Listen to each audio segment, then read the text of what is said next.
Hello? Are we in pre-show or the actual show?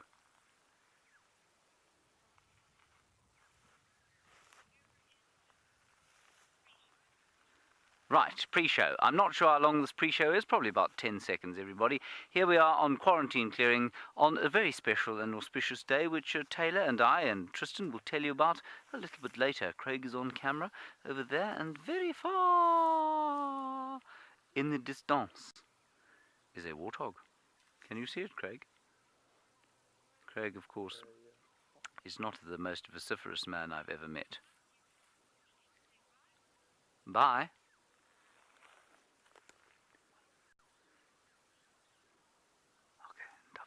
This program features live coverage of an African safari and may include animal kills and carcasses. Viewer discretion is advised. It's World Butterfly Day today, and this is SafariLive.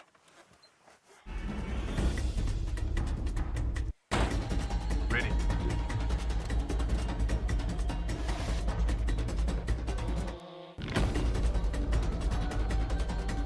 Standing by.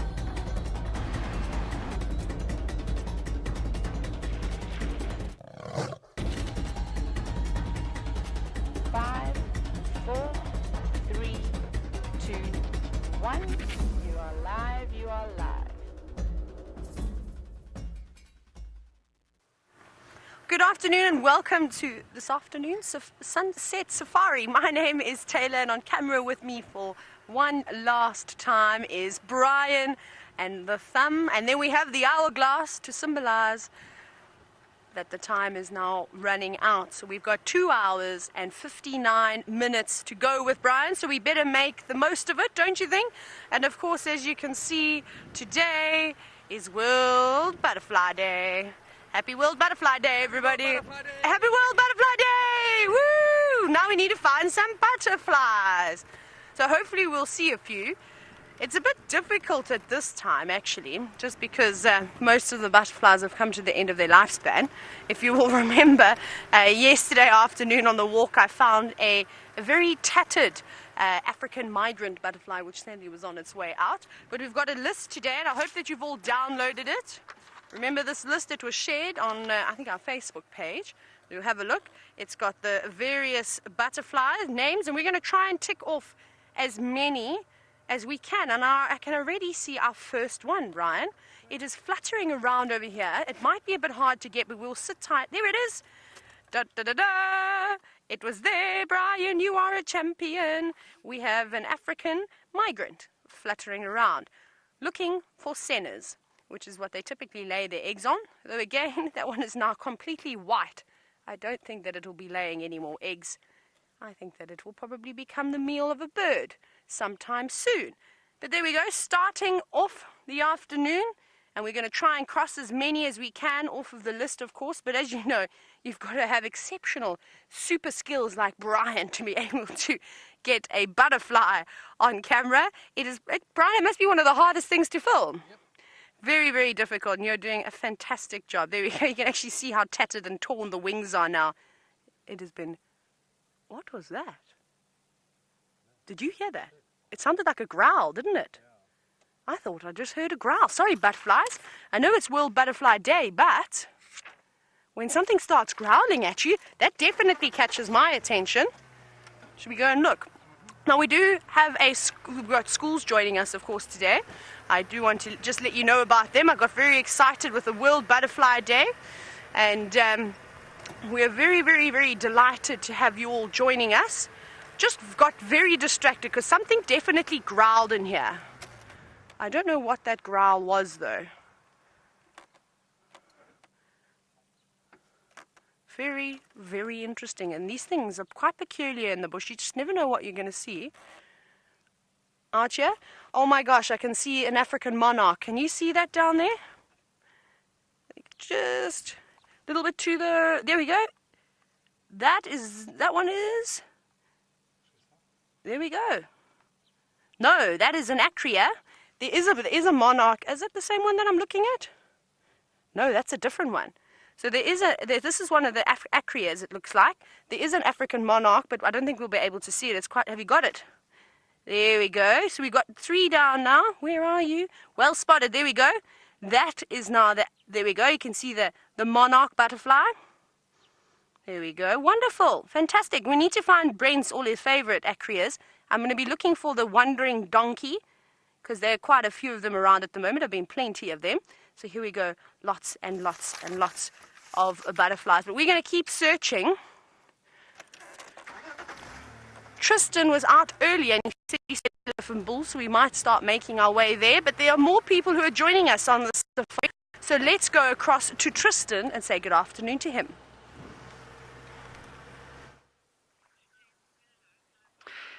Well, everybody, welcome, as they say, to World Fly Day. There we have our first fly of World Fly Day. And, well, I'm very pleased with it, really. It's called a white-bottomed fly, and I think we must be certainly in the lead with the number of flies seen so far today. Obviously, it is not World Fly Day. Flies do not deserve a day of their own, as far as I am concerned. My name is James Hendry. You've met Taylor. Tristan will shortly be meeting you, no doubt. And it is my pleasure to be on foot with you today as we move through. It's hovering. That's astounding. It is very impressive, although it isn't its day. It is impressive. It is Butterfly Day, and so send us your comments and questions about butterflies. Hashtag SafariLive is how you can do that.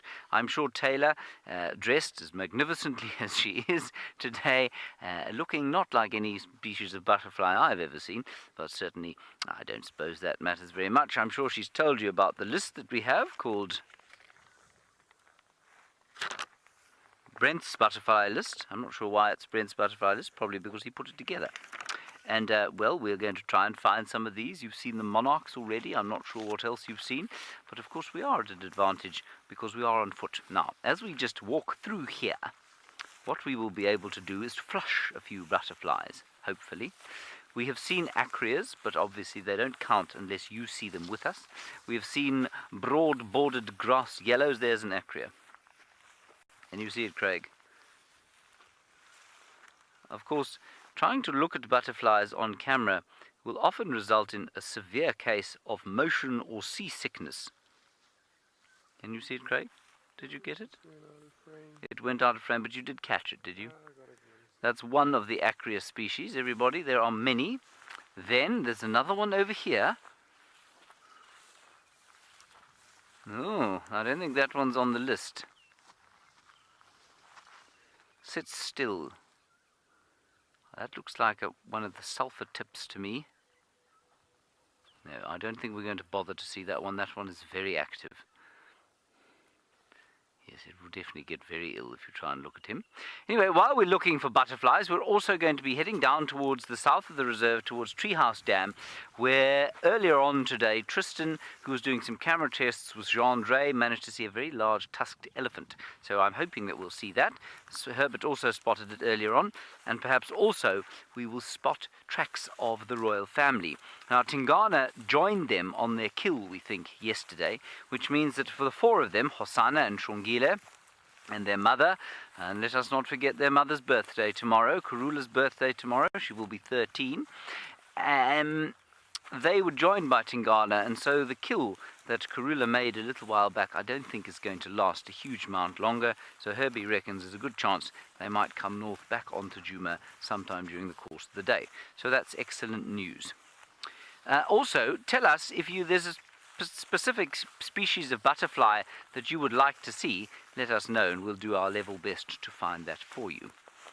The last thing for me to tell you right now, of course, is that Craig is in fact on camera. Now, as I said, we're not alone. You've met Taylor, the nimble and blue-winged butterfly that we had earlier on. You've seen an acria with me, and now you're going to see Tristan, who I don't think is dressed as a butterfly.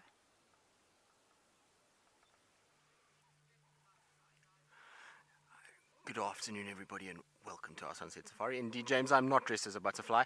Unfortunately, was out most of the afternoon, so I didn't get time to prepare. But at least Taylor is represented, and she's got a full regalia of butterfly wings and antennas, and she's looking very dapper. I'm sure she shall attract many butterflies as she roams around the African bush this afternoon. Now, my name is Tristan, and on camera today I've got Herman, and we are going to try and celebrate this World Butterfly Day by trying to find as many butterfly species as we can. Now, I know we've got a list that Brent made for us, and they are the most common butterflies that we see here, and I already see that James has ticked off a few, so it'll be great to see if we can find some more.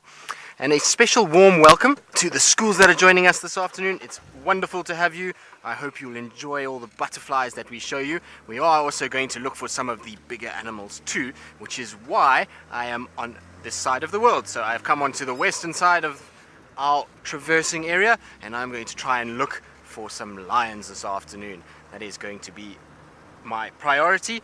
We're also going to see if we can scratch and see if we can find any sign of one of Karula's daughters, so her oldest daughter Shadow and her little cubs. I believe they were seen this morning in a similar area to where we think the lions are, so I'm going to try and see if I can find either one of those. That is going to be my plan, and in between that we shall try and see as many butterflies as we can too. So it should be a good afternoon. It is absolutely beautiful weather. Oh,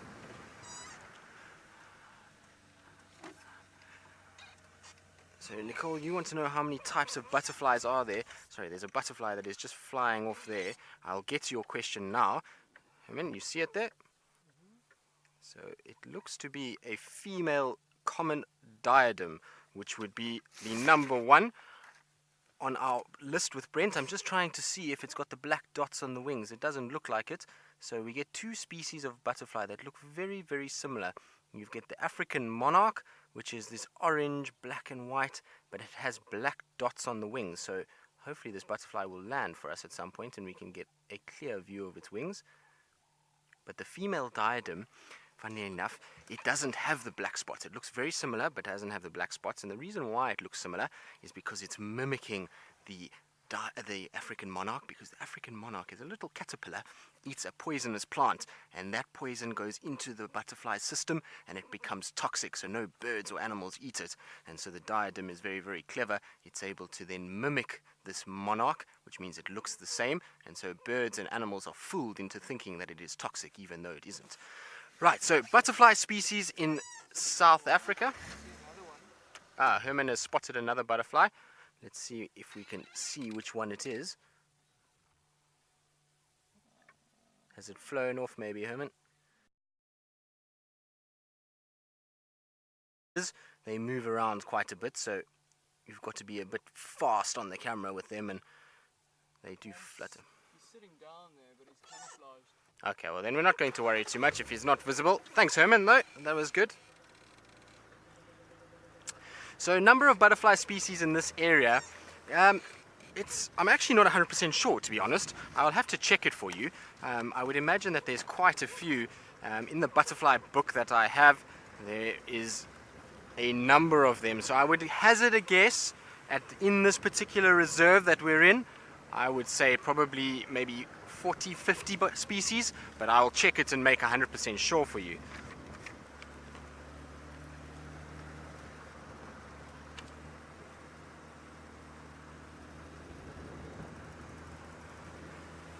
Right, so I'm just driving along. Now, unfortunately in this part of the reserve, we do have some issues with our comms and our signal, so I'm just battling to hear Megan, who's trying to feed me a question.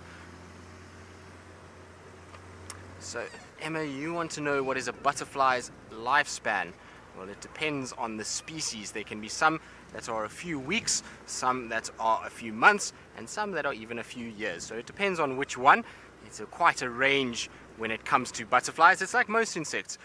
Even though they can be from the same family, they will have a multitude of different lifespans and ages that they live to. So some will be very, very short-lived with only a few days, and others a little bit longer and will be able to survive for longer periods of time. Now, I'm just looking to see if I can find any tracks here as we turn off.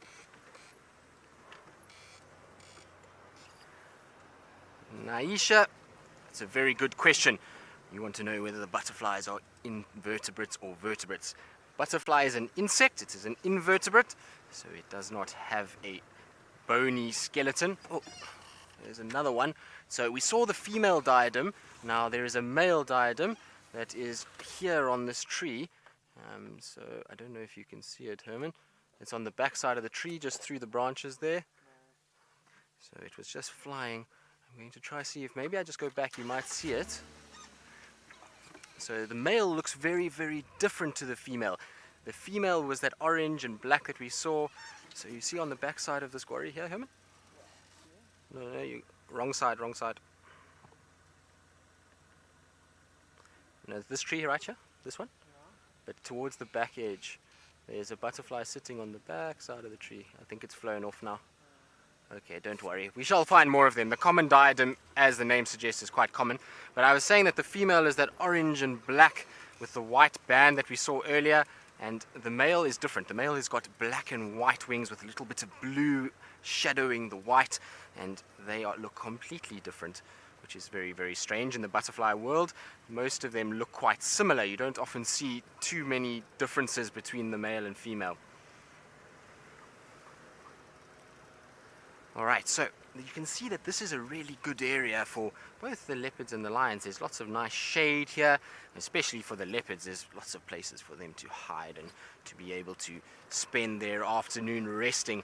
Like I was saying just now, it is quite warm, so for a leopard it's the perfect place to come and lie down and rest and spend some time in the shade before the evening starts. Just checking to see if there's any signs of tracks. And it's amazing, the butterflies seem to have known that today is World Butterfly Day, because yesterday and the day before, very, very few butterflies. There was one or two, but not very many at all. And this afternoon there seems to be an abundance of them. Everywhere I look there's butterflies fluttering everywhere. Now some of them are very fast, so it's difficult to get them on camera, and the others hopefully will be sitting nicely on the grass. Now James has an advantage, because when James is walking, the butterflies don't scare as easily with a big hulking great vehicle. So when we come along and we lots of noise, the butterflies get a little bit scared and they then fly away. So let's see if these butterflies in front of us are going to land on the road. It will be nice if they do. You can see them there. There's one just in the front of our vehicle, Herman, just on the edge of the green there. In the middle, to the left, to the left.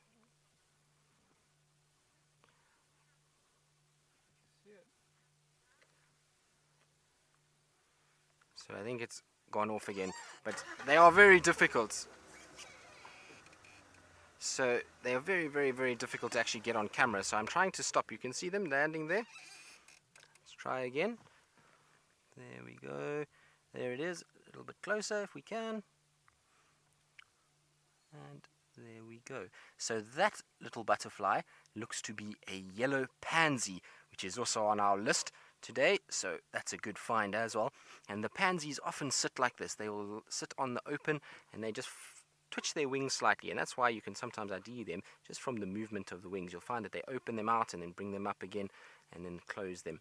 Now the reason when they close them up like that is just to try and avoid too much heat on their body, so that it doesn't dehydrate them too much. You can imagine when you stand in the sun, it's so hot, so you have to kind of make yourself as small as possible so you don't get too much sun on you.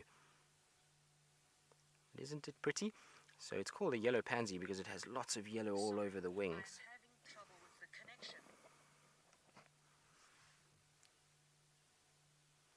Now, that is a very pretty little butterfly. I was hoping it would turn around because its back is very, very pretty, but alas.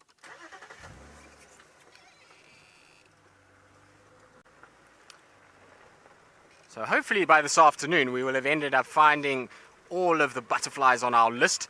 I think 10 butterflies we should manage between the three of us. I'm surprised the Taylor butterfly is not on this list, but at least you can add that one to it. Right, so we're going to carry on looking for these felines with sharp claws and sharp teeth. And while we do that, I think let's go across to James Hendry, who has a feathered friend.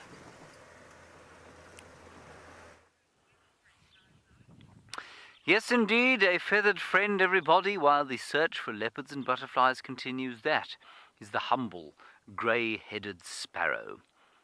And that's normally a call that you hear in the morning. In fact, often the first call that you hear in the morning.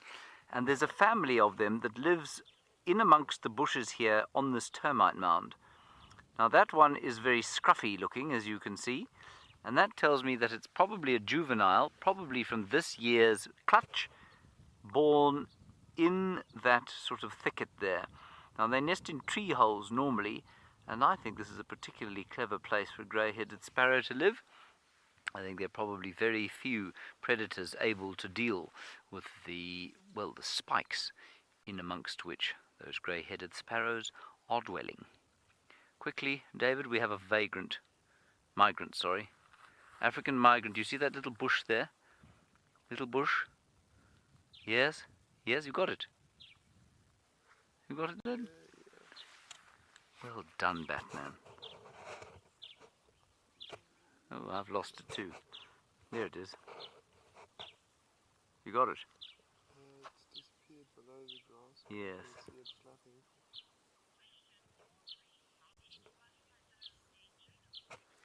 And you say, I think it's probably a migrant. I think it's a migrant. It might be the wrong colour. Right, Audrey, very good question from you. You're saying, we have any butterflies here that are endangered? I don't know about any here, but there's a very special butterfly in South Africa called a Brenton blue that is very endangered. And I'm just looking over here because Herbert has found something, but I can't see what it is. So the Brenton blue down near Knysna, which is in the Western Cape of South Africa, is in fact very endangered. Yes, I can see it now. All right. Now, Craig, there is a hare's tail bush. Can you see that? It's that little sort of thing that looks like a bottle brush. Yes? On the top of the tallest one is something that looks like a butterfly. But it is not a butterfly, is it, Craig? No, it isn't. It is a moth. And that is a speckled footman, if I'm not mistaken. A speckled footman, which, unlike most moths, is quite colourful. And that's because he's a diurnal moth, and he's not a moth that hangs around in the night. He hangs around during the day. Now, I know that's a moth immediately on looking at it, because when you see it resting like that, you can see that its wings are folded down, whereas the butterfly always rests with its wings folded up. That's one of the easiest ways to tell the difference between a moth and a butterfly. And then while I'm at this level, what I'm going to do is ask Craig to come over here and look over there. There is a caterpillar sitting on what we call a Wolferia bush, and these Wolferia bushes are very popular for many of the caterpillars to grow on. And that, I don't know what caterpillar that is, or what butterfly or moth it's going to become. It's very difficult to tell, but eventually it will become a butterfly or a moth. Now, I was very rude earlier. I forgot, of course, that we were joined by two schools, Kempsville Meadows, I think it was, and Providence Elementary, so it's lovely to have you with us. Stephen, I'm afraid I missed your question as I was just chastising myself for being rude. Evan. Oh, is there powder on butterfly wings that makes them fly? I know exactly what you mean there, Evan. What we have there are scales. That's what we call it. And yes, it does come off in what seems like powder. Much more probably on moth's wings than on butterfly wings. But yes, we do get them both on butterfly and moth's wings. But it doesn't help them to fly. No, it's actually what gives them their colour. I'm not sure why it's quite so powdery or why those scales come off, but it helps them probably to be streamlined, so it helps them when they're flying, and it gives them the colour that they have. But it doesn't help them necessarily to fly in the same way that you might think a magic powder might make something fly. So, for example, if I was a butterfly, wouldn't it, like a butterfly?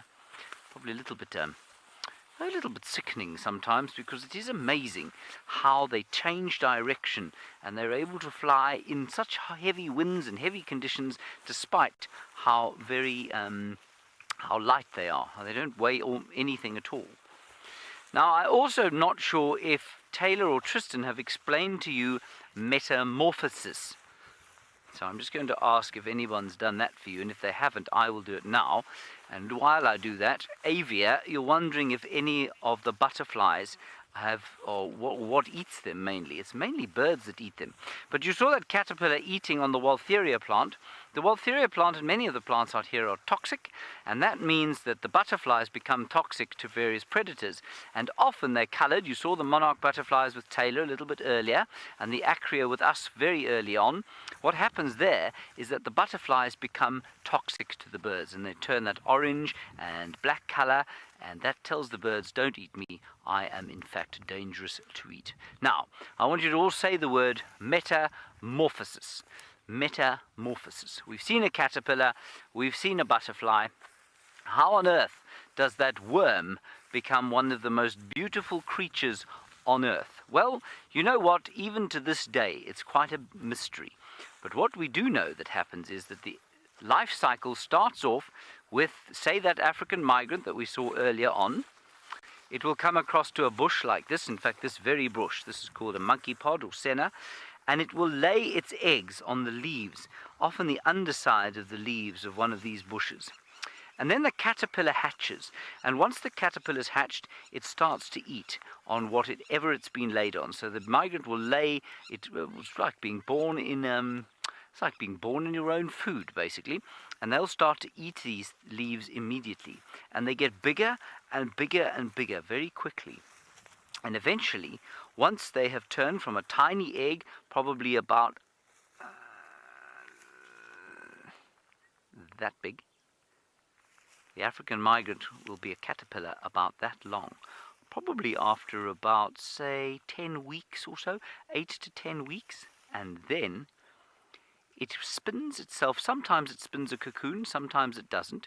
But a cocoon is a sort of home, if you like, of silk. And then it forms inside that cocoon a pupa.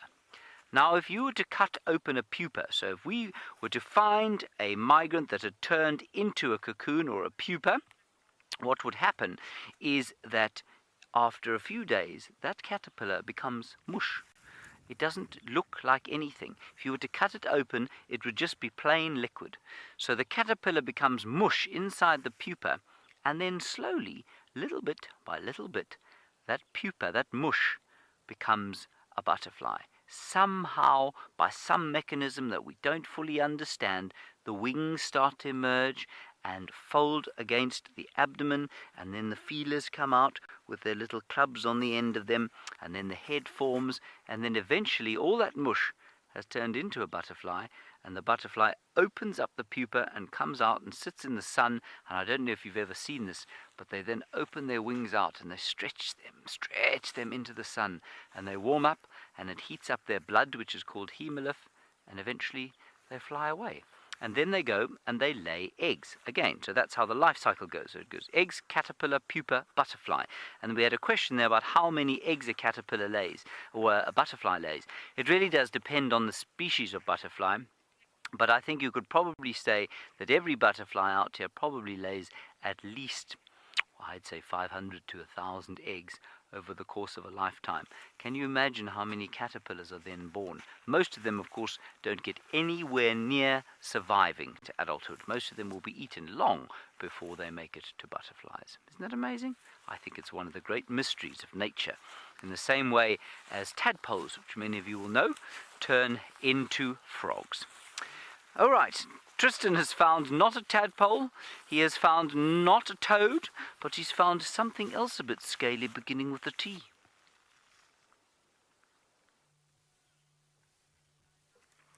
Indeed we have. It's a tortoise. Now, quick, Herman. It's like the butterflies. It's making a getaway. You've got to be fast on the camera. Settle down. Lucky for you. No, so this is a leopard tortoise. It is our biggest species of tortoise that we get here. So we unfortunately haven't found a leopard with sharp claws and teeth, but this will do nonetheless. They're still very, very pretty. And you can see it gets its name because of its shell. Its shell has those yellows and blacks, which is very similar to the markings on a leopard, and that's where it gets its name from. And it is actually part of what we call the small five out here. So there are 5 animals that share a similar name to the big 5. So the lion, elephant, buffalo, rhino, and leopard. And so this is the leopard tortoise, which is part of the small five. And this tortoise is a girl. Now the reason why I know it's a girl is just because of the size. The males don't get as big as the females. This female is quite large, so she's quite an old girl already, and she's making her way slowly through the thicket. Now I don't want to disturb her. It is a very hot afternoon, so I'm not going to go anywhere near her and make her stress in any way, because unfortunately for a tortoise is they carry lots of their water with them. They have a special little sack called a bursa sack, and that keeps the water inside and keeps them hydrated even through the winter months.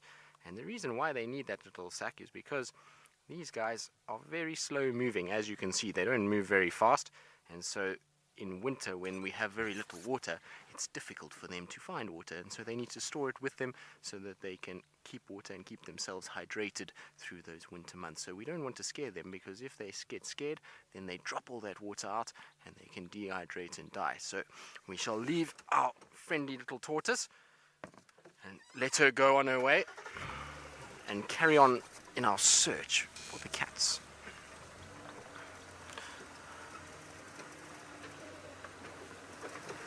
Oh, we have a little crested Franklin family in the road as well. So you can see our little crested Franklins. So very similar to the quails or the partridges that you get in the United States. These are our version of those, and they often like to walk along the roads because they can see clearly if there's any sign of predators. In the long, thick grass, there can be lots of predators hiding there, or birds that come from above that they don't see, whereas when they're walking on the road like this, very easy to be seeing anything that's in front of them or behind them, and so they stay a lot safer.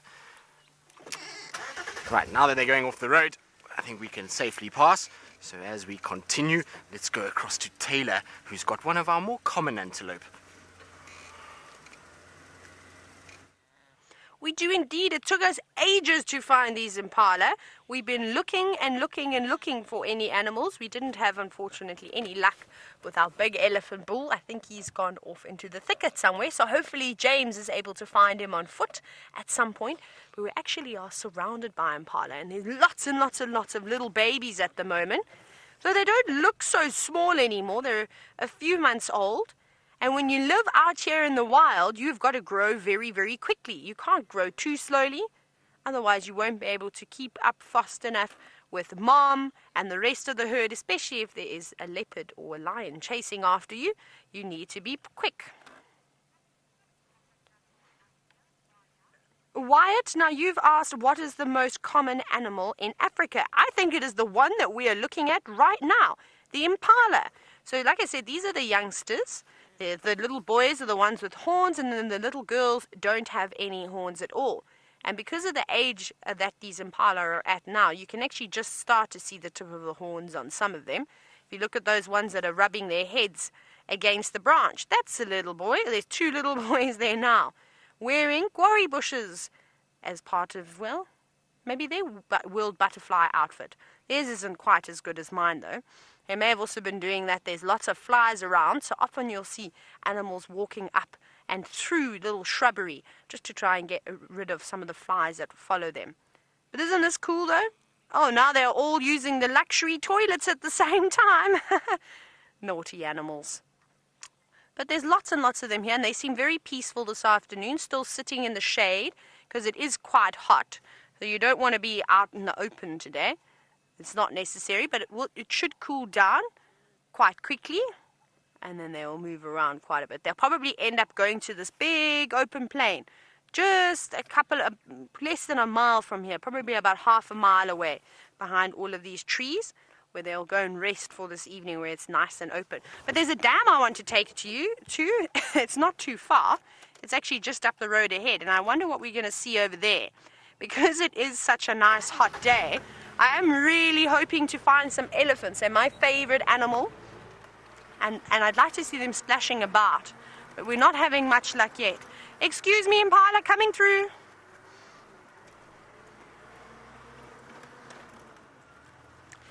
Sadie, you're wondering how fast do impala run? Much faster than you and I can tell you that. Oh, my favorite, my zebras are here. Hello, zebras. going to show you my favorite herd of zebras now too. So Sadie, they can run pretty quickly. You won't believe it. I'm terrible at the conversions, but I'm sure you can ask your teachers and they can help you do the conversion for you. But they can, I would say, at a full sprint, they're probably reaching speeds around 70 kilometers an hour, maybe just less than that.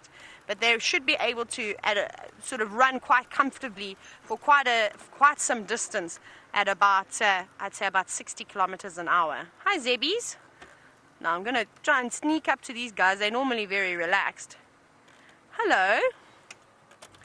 Good afternoon, everybody. It's nice to see you again. I thought that you had left us. Now this is my favorite herd, and if you have been watching before, you would have seen that I often walk with these zebra. They have become quite used to us on foot, and they are very relaxed with us while we're in the vehicle. But this is not all of them. This is one of the family groups of zebra that we see, and there's another group that's actually quite big, and then every now and then they join up together. But now you can see what I mean about all the flies. You can see they're swatting away. They are very unhappy with all the biting insects. Whoops! See, they get quite excited, especially the youngsters. They often chase each other around, very much like horses, and bite each other and kick each other. And will just spend the most of the day playing and also grooming themselves. But the thing that all these animals out here do the most is eat, which is what we see them doing most of the day. Now, zebra actually like water too. And I haven't seen zebra in the water since I've been up here. But when I was in the Eastern Cape, so the southeast coast of South Africa, we often would see zebra coming down to the rivers and submerging themselves and having a lovely swim around just to keep nice and cool on a hot day. So that would be something else that I'd like to see, is swimming zebra. And like horses, they can actually swim very, very well. And if you've ever seen some videos, or if you watched when James went to the Mara in Kenya, you would have seen plenty of zebras crossing rivers that were up to their heads. And they were able to race through those raging torrents quite easily. They're very powerful swimmers. Rylan, you're wondering how far can zebra run? Well, these animals out here, and particularly how fast, sorry, not far. So zebras can't quite run as quick as a racehorse, because remember, thoroughbreds are bred and they are trained to be able to sprint at quite a high speed. I don't think they can run quite as fast as an impala can, so I will put their speed roughly at between maybe 55 and 60 kilometers an hour, somewhere around there. But they've also got very good stamina, so they can keep it up for quite a long time. And you see, the predators, so the animals that are wanting to eat the impala, wanting to eat the zebra, can't often run as fast and as long as these herbivores can. So that's where their advantage comes through, trying to get away from the animals that are trying to eat them, is that sometimes they can outrun them. But lions, leopards, hyenas, even wild dogs, they've all got amazing camouflage, and they will try and sneak up to their prey as close as they can. Lydia, you're wondering how long a zebra can live for.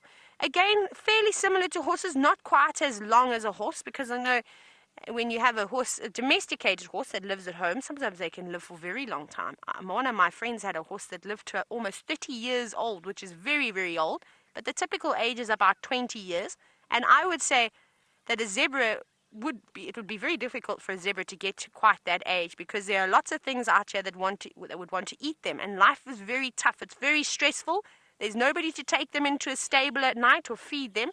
They live out in this big, crazy, bad world that nature has provided them with. So I would suspect that a zebra wouldn't live for more than about 15 years, give or take. You might get some very, very old zebras that are exceptions, and you might get some zebras that don't live for very long at all. Now they're actually going towards the water. Well, they look like it for now. They could change direction again. I'd like to try and head up closer to them. Maybe they'll go and take a drink for us. Now, if you think a zebra is pretty by just looking at them now, you should see what they look like with their reflection. Tyler, you're wondering how a zebra got its stripes. So if you've ever looked at all the different types of animals that you get in the world, you'll see that they've all got unique patterns to them. And we see the giraffe that have got those big splotches, sort of brown splotches on them. The leopards have got rosettes, and then these guys have got black and white coloration to them. And I'm going to just try and go in front just a little bit so we can get them walking towards us instead of their bottoms all the time. Come on, guys, go and have a drink for us. Here we go. We'll park up here nicely. So a zebra, if you look very carefully, is actually black with white stripes. So the pigment, the color of the skin underneath all of that hair is black with anything that belongs to the equus family, so is related to sort of horses. So even donkeys, if you take your hands and you pull, or you just lift their hair up gently with your fingers, you'll see that their skin is black, and the same thing is with the zebra. So that's just white hair that they've got. Oh, just checking it didn't come unplugged. This is a lovely little family, a little harem that we've got here. I'm still looking for, I haven't seen the stallion just yet. I think he's the one that's just at the back on the left. But he doesn't look like a particularly big stallion. He still looks relatively young. I've seen some other stallions that have got very big necks and much bigger shoulders. And definitely when I've seen the entire herd together, when there's quite a few of them, well, this is always tough, and I've got to hide my little antenna, is that they're much bigger than that. So maybe he's a young up-and-coming boy. But like I said, this herd often mixes with the other group. I think they are going to go for a drink. Please go for a drink, Zebbies. Now, you might in a moment see a fence. You can just see the top of the fence now. That is a lodge. So that's where people go to stay if they've come from all over the world to come on safari. That's one of the lodges. So that fence is just to try and keep the elephants and the buffaloes out. It doesn't stop the cats. And the antelope can actually jump over that fence.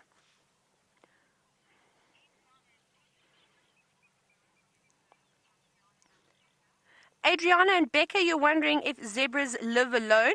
No, they live in groups like this. So what we call a group of zebra, we call them a dazzle of zebra. And then the proper name for the family group is a harem. So you'll have one boy zebra, one stallion, with a group of females and their foals and their babies. But sometimes you see bachelor herds too, so just boy zebras. We don't see too many of them here. We tend to see more harems. Now, normally the stallion is the one that will lead a group of zebra to water, so let's see what he's going to do now, because they've all stopped, but he still looks like he's moving towards the water. And the stallion is responsible for picking and protecting the herd. Sorry, you can see the dam is just to the right, the little watering hole there. And he will look out for predators, and if it is unsafe, then he will lead the herd of zebras away and bring them back a little bit later. Come on, guys. But they never rush towards it. It's the funniest thing. They take their time. They eat along the way. They scout out for danger. They never just start rushing towards it. Because when you start to get to the winter months, when there isn't much food around and the animals are desperate to come and drink because it's still quite warm and there also isn't much water around because we don't get any rain in our winter, is you'll get... There's a bird that's just started shouting. Where are you? This bird is being very rude. I'm trying to tell you about the zebras and it's out competing with me. It's louder than me. There's not many things that are louder than me in the bush. It looks like a Natal spurfowl that was making all that noise. So, when the winter season comes upon us, often the predators, like the lions, for example, will sit around and wait for the animals to come and drink at the watering holes. So that's why they've got to take their time. And there's lots of birds. You see the oxpeckers all running around? Oh, that one is collecting, looks like zebra hair. Look how cool that is. Taking all of its hair. It looks like there's a bit of grass in there too. It looks like it's collected quite a few different things. So maybe that bird, that oxpecker, is going to go back to its nest and it's going to line its nest with all of those sticks in the zebra hair, which will be quite nice. That's not very nice. Don't pull all that hair out. You can imagine that would be so nice and soft for some baby birds to sit on. But, oh my goodness, we've been talking a lot about predators, haven't we now? We haven't seen any, we've just got something that they like to eat, but it seems as though Tristan has found some lions. Let's go have a look. Indeed we have, Taylor, and really it's very, very exciting. I haven't seen lions for a few days now, so very happy to find the beautiful Nkuhuma pride. So it looks like the 3 females and some of their cubs that are relaxing in the shade on this hot afternoon. And there you can see they're just spread out a little bit. Each one has found its own shady area. So there should actually be, in total, 3 females and 6 cubs. And there is 5 females in this pride, but there's 2 that have separated recently. And they have gone on their own a little bit. It could be because they're mating, and that's why they're busy trying to find a different area. But you can see that female, just when we came up, she woke up and put her head up just to see who we are and what we're doing. And now you can see she's starting to get sleepy. Look at how those eyes are starting to close, and she's starting to nod a little bit. And soon I think she'll go flat like the rest of them. There we go. Time to put her head down and sleep. And you can see the flies are a little bit annoying today. So if there's lots of butterflies, there generally is lots of flies too. And it's because of all the rain that we've had and now a bit of warm weather. The flies are out in full force and flying around, busy irritating these lions.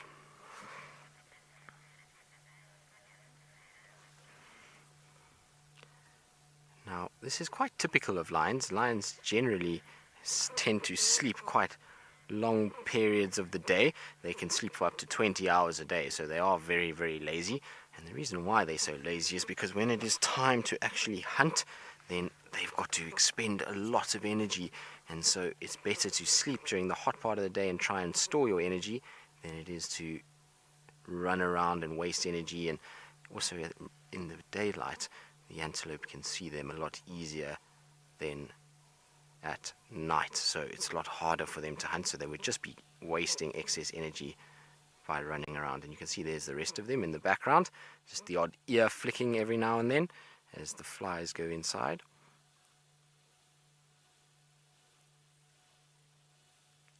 But isn't this pretty?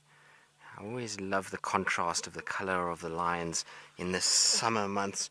They get this tawny color contrasting against the bright greens. It is very, very spectacular. And she's just having a little look over her shoulder just to see what we're doing. Now you see how they pop their heads up when they hear something. So I think there's going to be another car that's going to come and join us. They are in an area where we do get lots of guests coming to different lodges, and so if another car is coming, that's why they've just stood up just to listen and see what's going on around them, make sure that there's nothing that could be threatening towards the cubs coming this way. You can see the one female at the back is just stood up. So she's just watching something. Now I can't see what it is. I don't know if she's spotted something behind me, but we'll have to see. They seem to all be getting up and looking in that direction. Well, unfortunately, we've come to the end of our time with the schools that joined us today. I hope you guys have had a wonderful time with us. It's been an absolute pleasure having you here, and I hope you've enjoyed this World Butterfly Day and that you'll go and look for some butterflies of your own at home. And it's been a wonderful pleasure to have you. Now we're going to go across to James and see what he's doing on his bushwalk and see how he's coping with this harsh summer sun.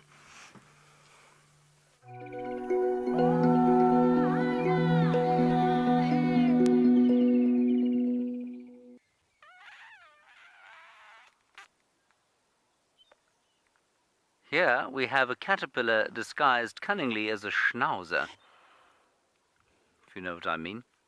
It's got that long sort of strange hair that a schnauzer might. And Craig said to me as I picked it up, he said, "Isn't it going to sting you?"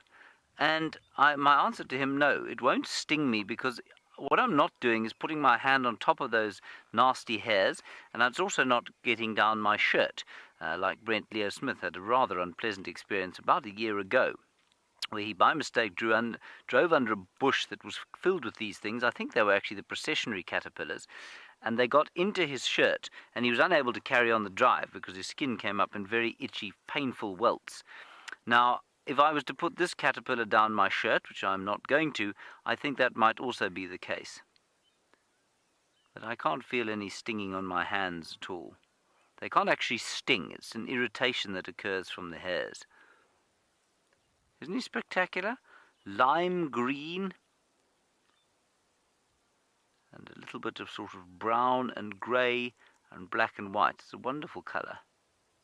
Don't know what he is, don't know where he's going. I found him on the road, and so what I'm going to do is put him back in the bush over here. Now we haven't got much closer to Treehouse Dam, than we'd hoped to get. Well, we're a bit closer, but we're going to now march in a straight line towards there and see if we can't pick up on that very large elephant bull that was around there a little bit earlier on. I've still yet to find a stick of sufficient standard for me to carry. May I borrow my binoculars? Thank you so much, Herbert. Thank you very much. And so I've got rid of the one that I started the drive off with. I also have an earpiece that was designed by somebody, who shouldn't have been designing earpieces. In fact, he should be relegated to waving the red flag at roadworks. That is the skill level of the person who designed this earpiece. Now, Tristan, of course, as you know, has got the lions, which I've forgotten what a lion looks like. So when you come back from him, please tell me when or what it is about a lion that I should be looking out for in the bush here.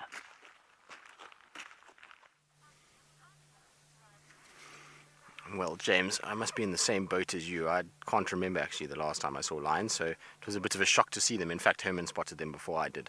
So my eyes are not that good with them either. So we shall sit down this evening and replay the footage and go through it together and remind ourselves what exactly these tawny beasts are and how they work. But whatever they were seeing just now is obviously of not too much concern, because they've all just lay down and decided it's time to rest again. And here comes one of the little cubs from behind Mom. Might be coming to see if there's a chance to get a bit of milk. Now they're looking quite thin, so it does look like they could do with a meal, definitely. The cubs are not full and fat-bellied like they can be, and they're going through that phase now in life where they do get quite skinny.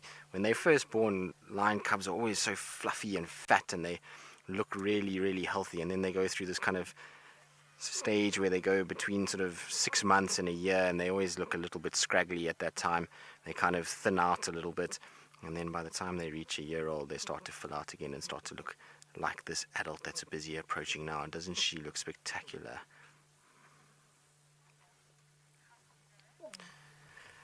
Paul, you want to know if all 6 cubs are here? I'm not sure. Oh, isn't that great? Amber Eyes is here as well. So this is Amber Eyes that's just lying down. So she's been separated from the Inkahumas for quite a while, so I'm quite glad to see her, which means that all 5 of the adults must be here, because I can see 4 adults in front, and there looks like another adult in the back. And I think all 6 cubs are here. The last I heard that there was all 6, which was a few days ago, so I would imagine that all 6 are here. At the moment, I can only see 3 cubs, but that's not to say that there aren't more. The grass is so long that some of these cubs can be lying down and you won't see anything. So I think the other 3 are maybe at the back somewhere. So we'll just see.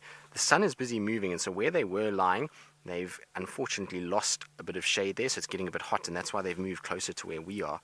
And so hopefully as they do, we'll be able to count them in and see if we've got all 6 cubs and all 5 lionesses. But great to see Amber Eyes here as well. She's got to be one of my favorite lionesses. Her eyes are incredible. She's unfortunately closing them right now, so we can't show you exactly what I mean, but her eyes are almost the color of a cheetah's eyes. It's this deep amber color, which is not that common. The rest of her pride does not share that characteristic. There's none of them that are the same. She did have a daughter at one stage that had those eyes, but unfortunately the daughter was killed by the Birminghams when the Birminghams took over, and so she lost that daughter. But the rest of the pride is all quite light colored eyes, a more golden color. There you can see.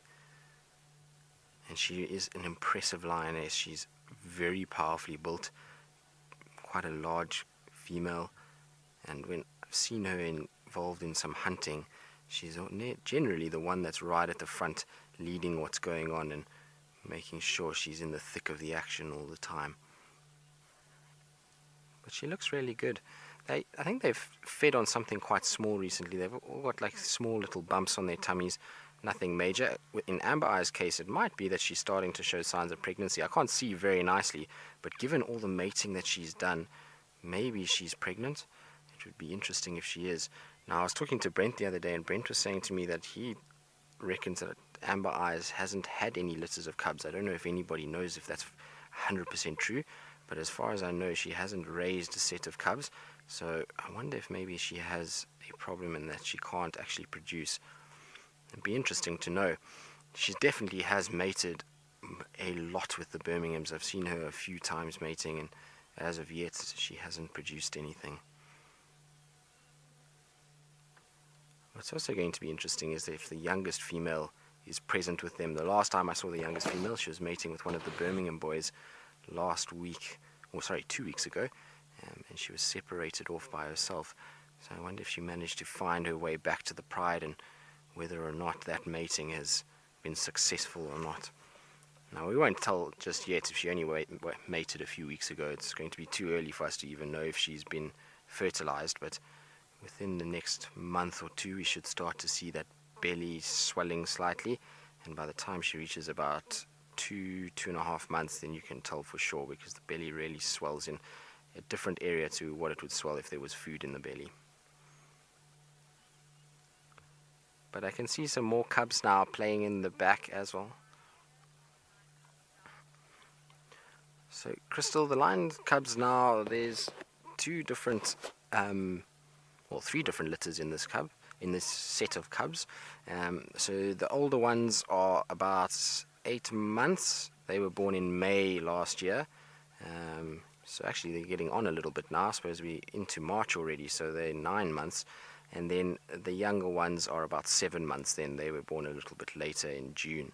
So of the younger set though, I think only one of them survived. There was 3 that were born, and the other 2 unfortunately were the ones that died from a rare muscle disease that came about because of the drought. So even though in the time of drought the prey animals get weak and it becomes a lot easier for the predators to catch and find food, it also brings about issues for the predators, because the prey animals are so malnourished and they've got no food and they've got no condition on them. There's very little nutrients in their meat, and so the lions were killing buffalo more and more and more and more, but they actually weren't gaining the nutrients that they needed, and they got this muscle disease called white muscle disease, which is basically a deficiency of vitamin E. And unfortunately the younger cubs, because they were still quite small, their body wasn't able to deal and cope with that, and they unfortunately died. So it left us with the 6 that we have today.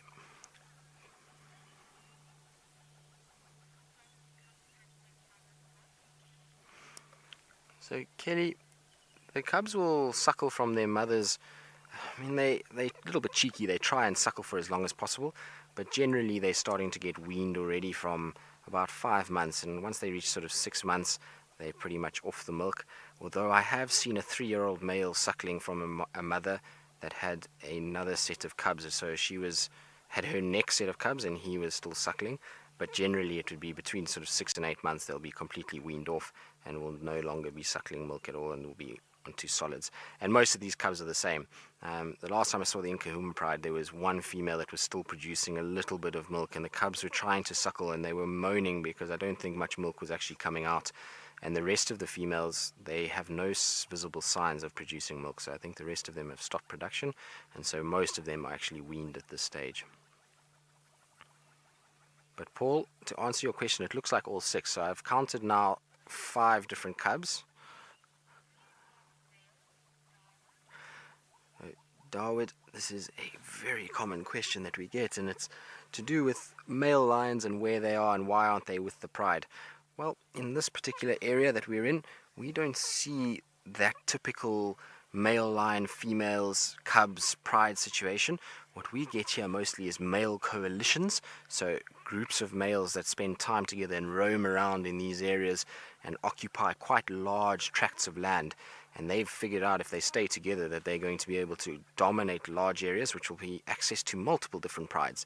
And so they will then be mating with lots more females than if they broke apart and it was just one with each pride. So the males that are the ones that produce these cubs are the Birmingham males, and at the moment I don't know where the 4th one is, but 3 of them, they actually walked past Juma last night and they were roaring their lungs out from about, I would say, 12 o'clock. They were roaring because we were out doing tests with some new camera gear that we're busy trying out to see if we can actually do some stuff in the dark without lights, which is quite exciting. But we were doing it, and they were roaring from about 12 until about 3 in the morning, and then they eventually crossed into Buffelshoek, and from there they met up with the Torchwood Pride. Now the Torchwood Pride is a pride that is starting to push more and more and more into the Sabi Sands, and it's quite a large pride. It's 9 females and 10 cubs, so there's 19 there, and they joined up with the Torchwood Pride and then crossed into the Kruger National Park, and so no one has seen them today.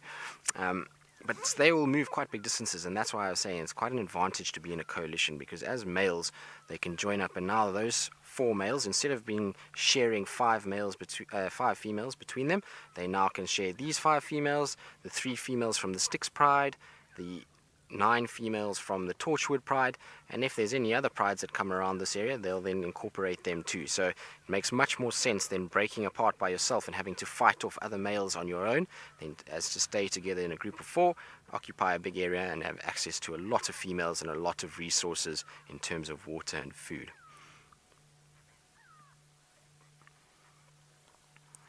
But I think this is pretty much how these lions will spend the afternoon.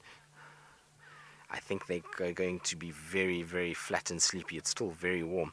Although I reckon around sunset, these guys are going to start to wake up and move around.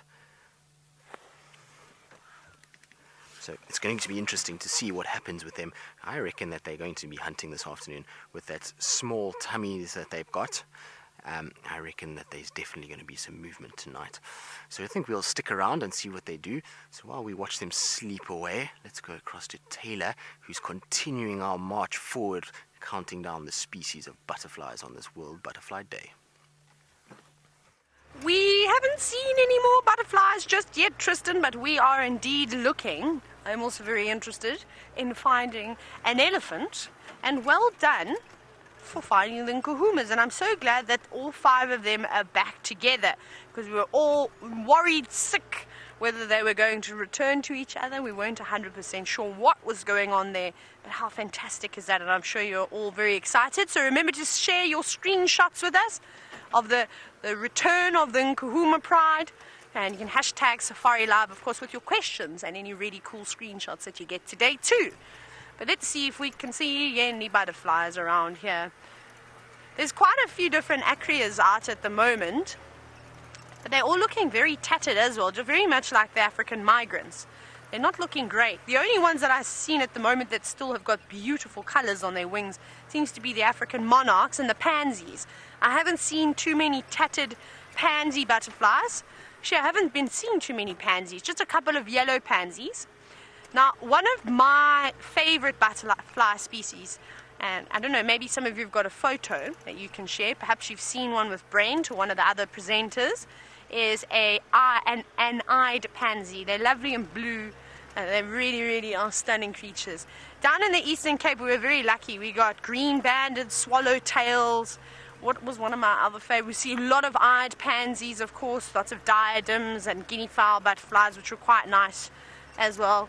And I really enjoyed the cabbage whites too. We saw the vagrants, well, the African migrants or the common vagrants. They were also around there too. So there's plenty butterfly species. Oh, and citrus swallowtails like turtle doves. They were common and they were big, really, really massive. There's citrus swallowtails flying around. Brian, have you ever seen a pearl Charaxes?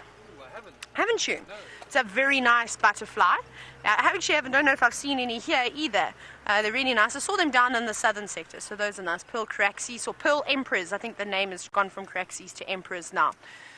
And now we're just doing a very, very quick loop. We're just going to go and check. There was a big elephant in the bushes, and hopefully we're going to get him come out and have a mud wallow. So quickly have a look on the dam cam and keep an eye out for us to see if that elephant pops out. But speaking of the large mammals, it seems as though James has been successful in locating one on foot. There we are, everybody. That is the elephant we were looking for. I know it's not a great view, but we're standing here with very little cover between us and him. It's a big bull that was in Treehouse Dam earlier, and maybe when you see Tristan again you can get him to show you a picture. We're just kind of waiting to see what he's going to do. I think he'll pop out eventually, but we need to get some height or some cover so that we can view him nicely. We can't go any closer than we are now at the moment. The wind is good for us, so he's not going to smell us, but if he looked this way he'd probably see us.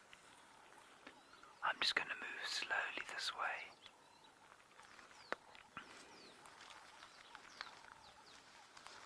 He's probably about 80 meters from us.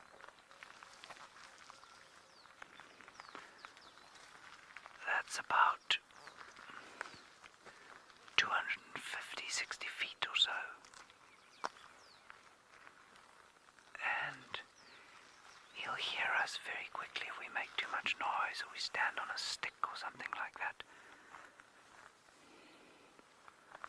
And as many of you know, our objective behind these walks is very much to observe the animals without them knowing that we're here.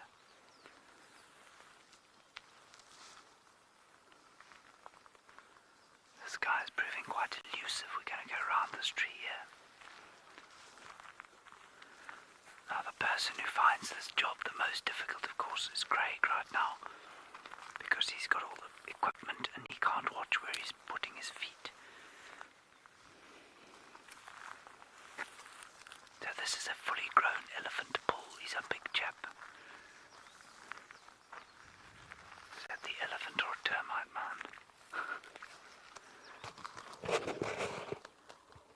That's a termite mound. But the elephant is in there.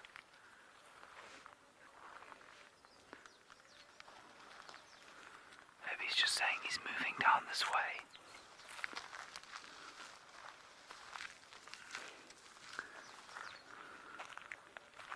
Come over here, everybody, keep going. I know this can sometimes be a little frustrating, because every time we think we're going to get a view, there's a bush in the way. But this is just how we have to approach these elephants. Nice and carefully. Lift your feet up, Craig. Now, if you do happen to make a noise, and you can't hear this, but I can hear him feeding. He's feeding and feeding. If he suddenly stops, that's when you go. Because then obviously he's picked something up, he's heard something, or he's smelled something.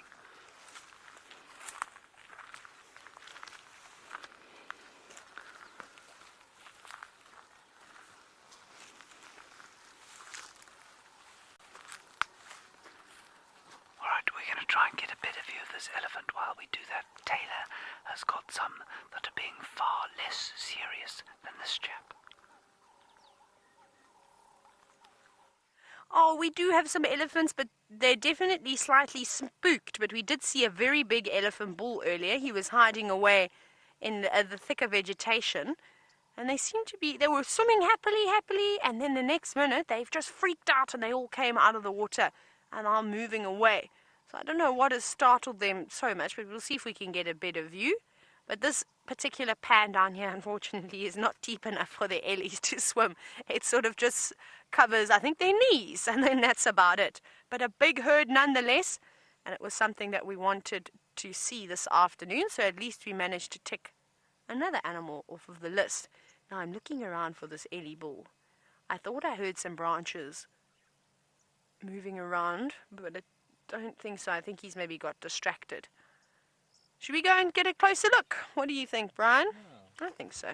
Let's go across. We're going to shoot across the dam wall very quickly. I'm still just looking for this elephant bull to see where exactly he has gone. Now, this is actually proving quite difficult to drive with wings, makeshift sarong wings, which actually work very well because you see as I turn, they sort of come over like that and then get stuck on the steering wheel. Geraldine helped me with my outfit, so she's actually the one that you've to thank for this beautiful outfit that I have. And she had my wings a lot longer earlier, and then I had to ask her to make them shorter because I thought that they would get stuck in the tire, and I didn't think that I'd want to end up wrapped around the end of a tire today. Not today, well, maybe next time. So we went with shorter wings today. So I'm not a butterfly that migrates, I'm just a local one. We'll just hang around here and not go too far. Woo! Very bumpy as we go through here. Still lots of damage from all the rain, all the erosions. Okay, now it's smooth though. Now it's a little bit better. Ellie's come back. I was enjoying you in the water. It was so sneaky because we just came past here. We were literally just sitting here and we saw that elephant bull. And we thought, okay, let's do a quick lap. Let's go past Gallagher Pan and have a look to see if they're going to maybe come out that way. I didn't even know there was a herd in the bushes. They were very quiet because we'd sat here for quite some time with the zebra. Maybe they were just waiting for us to leave. I think that's exactly what's happened. So we'll just see how they react to us. Maybe it's us that they're a bit nervous on. So we will check. But what a lovely herd on such a nice day. Hi, Ellie. So they haven't shown any agitation with us just yet. So I'm quite happy just to keep approaching, just very slowly. It's good to not race up to a herd of elephants. Now this youngster over here is not so happy. You can see he's got his head flared out. Or no, she's got her head flared out. He is not happy. But it's okay. Relax, little one. You'll be fine. Sometimes they do panic like this every now and then, but it's okay. As long as it's not the big adults that are properly freaking out at us, we'll be alright. But still eating, not stopping eating. Animal-loving kids, you're wondering what a group of elephants is called? It's called a herd of elephants, but you can get creative. You can make up different ones. Brian, what's your favorite collective noun for a group of elephants? A dumpling of elephants. I will go with a bulldozer. I don't know, do you get a collective noun? A bulldozer of elephants? Something like that. Now they're actually about to disappear off of the road. It seems as though they're quite happy just feeding. So I'd love to catch up. Let's quickly shoot up to the rest of them. And I don't blame them for wanting to go down into this drainage line. Not because it's very windy, so they won't mind it too much. But because there's a couple of mud wallows down there, and that water will be nice and cool as well. It hasn't been sitting in the hot sun, which I couldn't imagine would be very refreshing, throwing hot water cup over yourself, but nice cool water would be lovely. And this is the famous drainage line that the Nkuhumas love.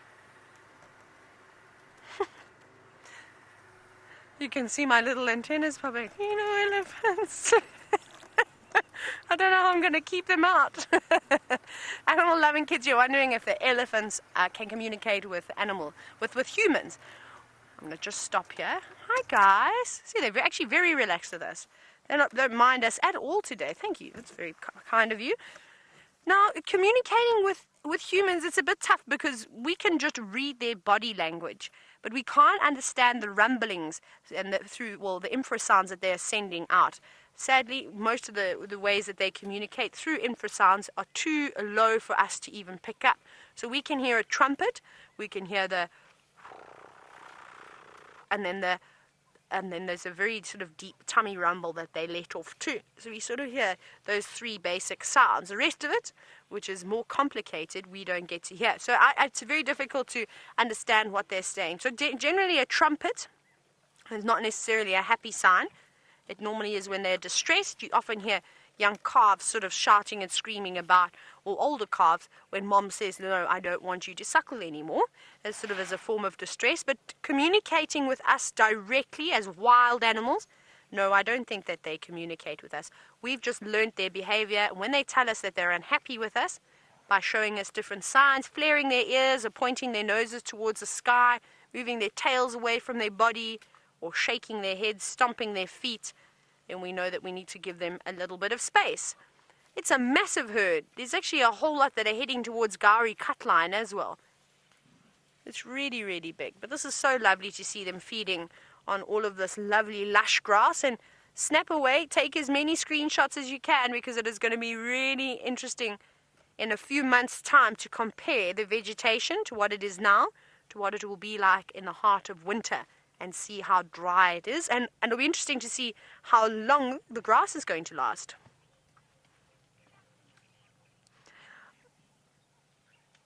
Now you've said a trunk full of ellies. That's a good one. I like that, a trunk full of ellies. What else could it be? I'm trying to think of some good ones now. A trumpet of elephant. Could do that. There's lots of different ones. But that's what I love about collective nouns, is that you're not restricted. You can be as creative as you like and give them all different types. And my favorite one, I think, is a carpet of lions. That's my favorite collective noun of all. It has to be a carpet of lions. And they kind of do look like that. And I think that's what the Nkuhumas look like at the moment, all sprawled out in the shade, hiding from the hot African sun. And I don't blame them. It's the same thing with the ellies. See, they're moving down to that drainage line. It'll be nice and cool there. There's lots of lovely lush vegetation for them to feed on. I don't know where our friend the bull is. He seems to have disappeared. I think he's given this herd of elephants a skip now, and probably came through. There's lots of bulls in must at the moment. So the big bulls, like the one that James has on foot, are going through searching for the breeding herds, looking for females in estrus. Now, speaking, of course, of elephants, we've had this massive herd. You got a quick visual of one big Elie bull with James. I think he's managed to find a better spot. Let's go take a look. Well, I've managed to find a better spot from a safety perspective. I haven't managed to find a better spot for us to look at the elephant. We're quite a distance away from him now, as you can hear I'm speaking. Normally I'm not whispering. He's over the top of this false marula tree here, which I'm standing on. And Herbert has just gone down to sort of scout a path, so we're going to follow Herbie down. But before we do that, I have found myself a stick, certainly that will last us for the rest of this drive. And, well, here it is, straight. Let's go. You want to go down that way, Craig? I'll go down here. The wind is good for us.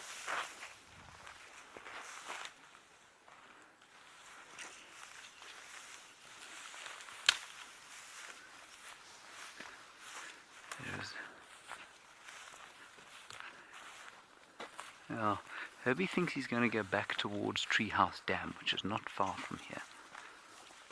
And what we need to remind ourselves of here is that now we're off the safety of the termite mound. We need to be very quiet again, so I'm going to start whispering.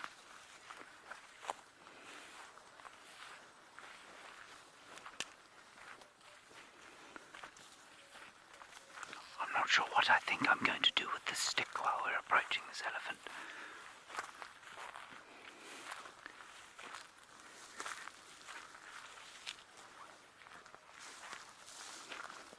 He's turned east and he's heading down back towards the dam, we think. Hello, animal-loving kids. You're wondering why it is that bull elephants stay away from the rest of the herd? Well, I think it's a function of the fact that testosterone is not a social hormone. And the more testosterone just about any male animal has... Ooh, he's close now, he's close by. Just see his ears flapping there. The more testosterone an animal has, the less social he's likely to be. And in the case of elephants, they do become semi-social when they're not in must, when their testosterone levels are a bit lower than they would be when they're in their full-blown must or time of mating. But they just don't like being around anything other than an estrus female when they're thinking about mating. Come this way. We'll move very slowly this way. Craig, just watch your feet over here.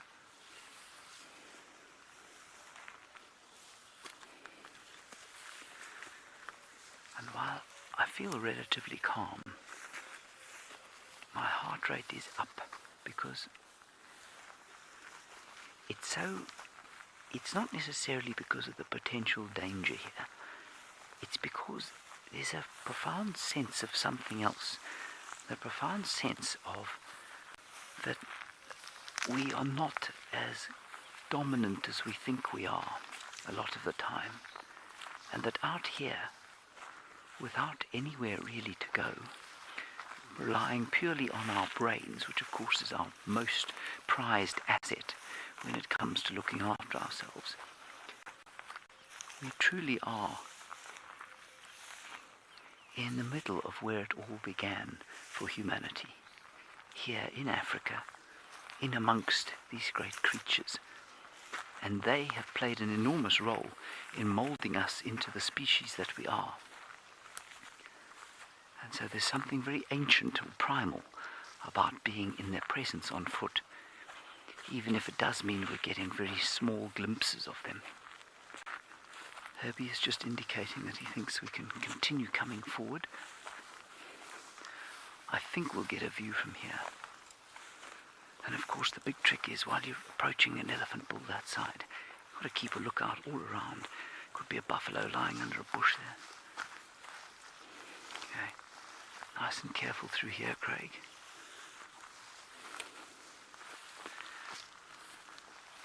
bush is very, very thick.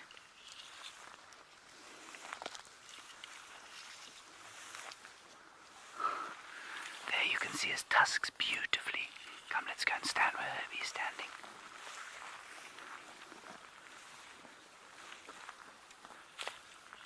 There.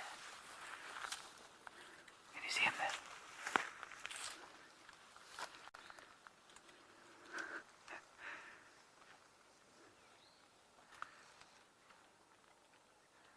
You got him. Sorry, I was on your way. Now I think that elephant knows he's being watched. He's not feeding anymore. But now he started again.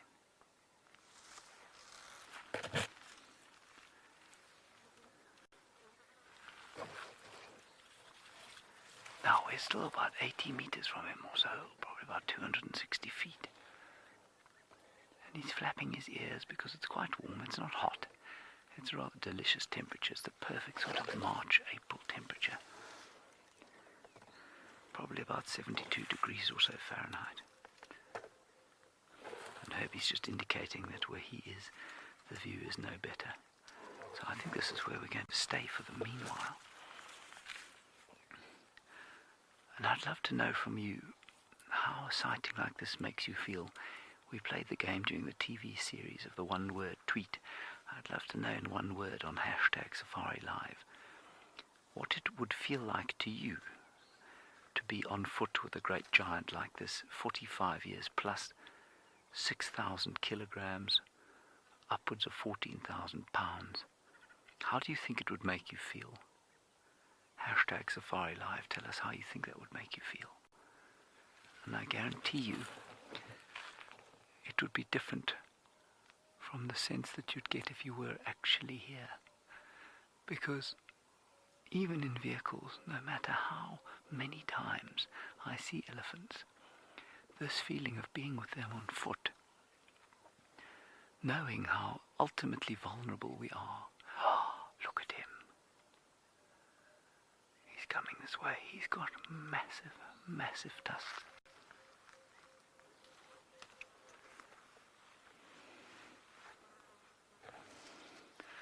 I was just looking behind us there to the termite mound that we're going to go to. Sorry, Craig.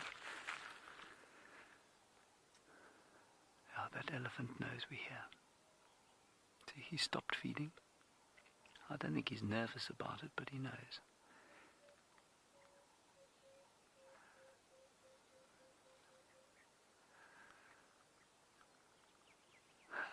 This is so cool. So just as he stopped there and he looked at us, suddenly my heart rate went up again. Again, not because I don't think we couldn't get away from him, because he's not indicating any kind of irritation. It's not like he's lifting his head up or splaying his ears. But just because I know that he could close this distance very carefully if he wanted to. And when you know you've been spotted, it's a bit like standing outside the headmaster's office.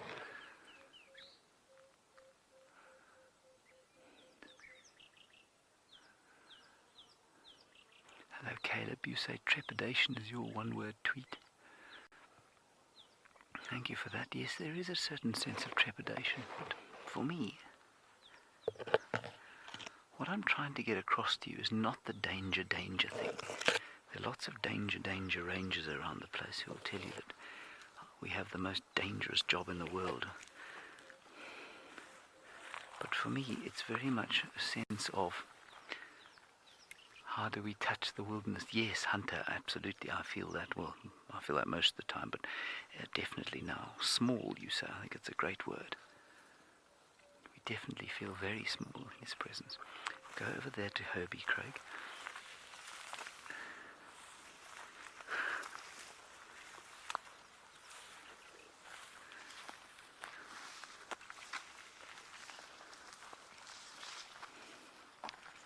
I'm now hiding behind my own stick. There he is.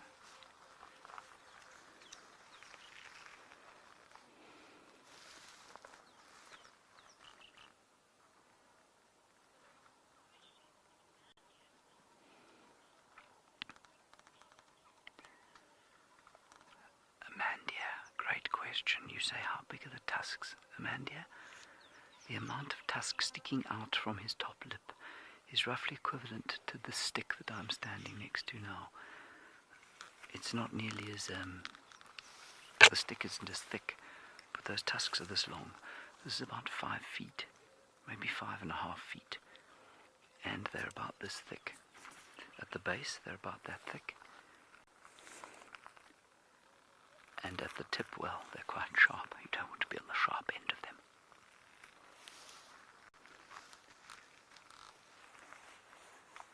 Okay. Okay, we're going to move now. We're going to have to move. He's coming this way. Bobby, we're going to move relatively quickly. You say, can you tell the age of an elephant from his tusks? No, you can't. Because a bit like human sizes, tusk size is determined by the genetics. It's not determined by age. Yes, they get bigger the older an animal gets. Oh. We just flushed a little scrub hare. Scrub hare's lucky, we're not wild dogs. Okay, we're going to try and get another viewing position. While we do that, let's get an update from Tristan on those lions. Well, I'm very glad James found that elephant bull. Isn't he magnificent? We saw him a little bit earlier in the day when I was out with Gendre, and he is a very, very, very beautiful specimen of an elephant. So I'm very glad for James. Now, we left the Nkuhumas just flat and sleeping and doing very, very little. So I thought I'd leave them for a little bit and just come and see if I can find any sign of shadow, and then we'll go back to the Nkuhumas a little bit later when it gets a bit cooler and see if maybe they're going to start moving. I did count all 6 cubs, Paul, so they're all there and accounted for, and 5 adult females, so their whole pride is together, which is nice. Now apparently shadow was seen somewhere around here this morning, which is a very nice place for a leopard to be. It's in a riverbed system, so this is the Mar.14th riverbed in front of us, and it's got lots of perfect places to hide a little cub or cubs.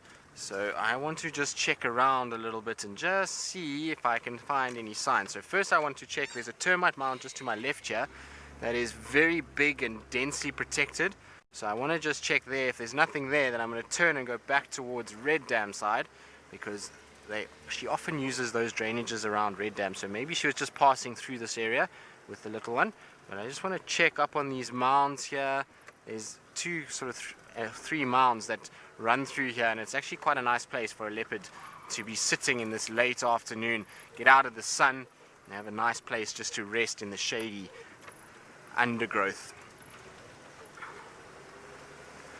But you can see why it's such a perfect place for cubs. It's very, very dense and thick, and all these big trees provide perfect places to hide little cubs. A lot of them have big gnarled roots that have been exposed because of the riverbed. As water has flowed through, it exposes those roots, and it makes it a lot easier to hide the cubs inside those roots, because things like hyena and other lions and leopards can't actually get in there and get to those cubs.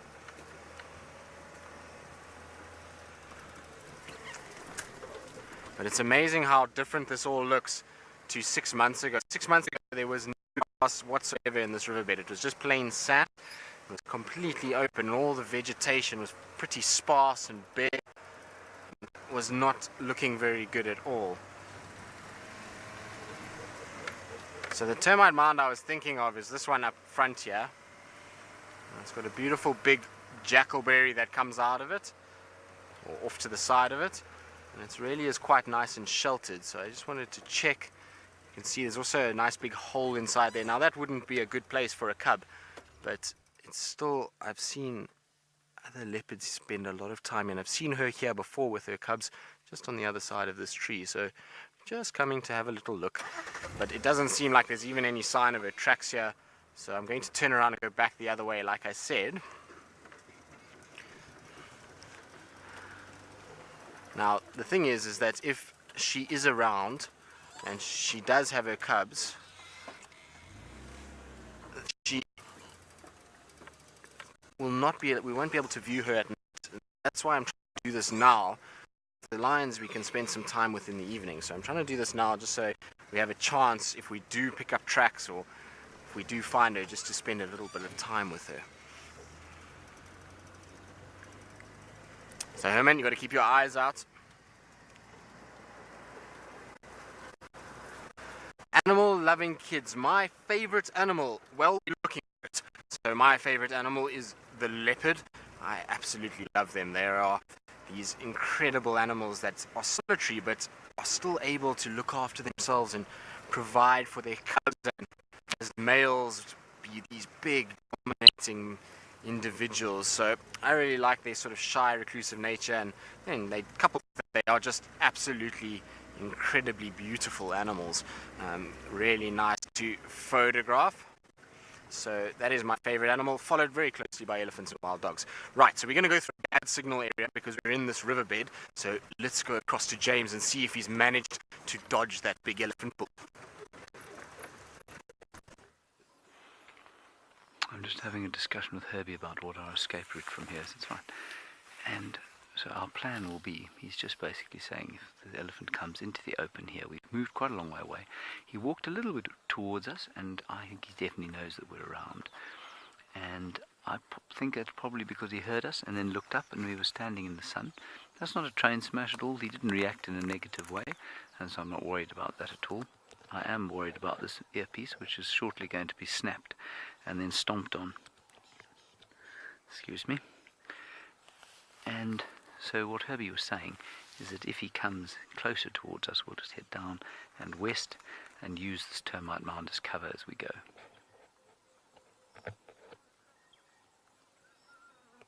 But I don't know where he is at this stage. He's just down below here somewhere. See, I think he comes to have a quick look, and then if we move away, he's not interested in trying to find us or do us any harm. And actually, as he came out into the open for a little bit, just after you left us last. And he's not that big. He's got massive tusks, and I think that he's probably only about 30 years old. I don't think he's a very old elephant at all. I think he's going to get much bigger. Herbert's just gone down to have a look. Now, the reason we send Herbie down to have a look is obviously he's a lot more maneuverable than we are, because he's on his own and he doesn't have the great big camera that Craig's carrying, or the great big pack that Craig's carrying. He's moving down the other way now. Kath, you say, do they look bigger on foot? Yes, absolutely, they look bigger on foot. You know, you can get there he is. You can get a full sense. He's moving quite quickly off to the west.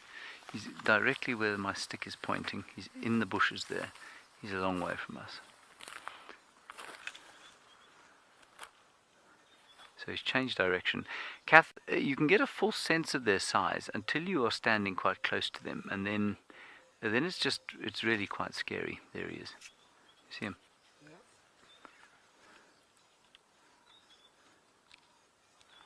Oh, he's so cool. And Victor, you're wondering very appropriately how quick elephants are. They're much quicker than you or I, Victor, unless you were perhaps a 100-meter champion. An elephant can apparently run at between 45 and 50 kilometers an hour. That's pretty quick when you consider that to run the 100 meters in 10 seconds, which very few of us can do. I'm certainly not one. Can you run the 100 meters in 10 seconds, Craig? Just over. Just over, says Craig. So even he can't. But that's running at 36 kilometers an hour. So an elephant bull like that will run at least 4 kilometers an hour, or at least 4 or 5 kilometers an hour faster than a man able to run the 100 in 10 seconds. He's now looking straight at us. There's no question he can see us. And you'll hear that elephants have got bad eyesight. I don't believe it for a second. I think sometimes they choose not to see us. Sometimes the angle, Steph explained to me quite nicely, sometimes the angle at which you stand relative to them can sort of render them unsighted.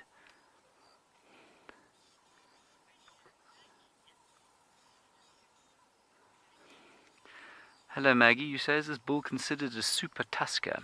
Maggie, he's not yet. A super tusker's 100 pounds on each side. That's all over 45 kilograms or so on each side.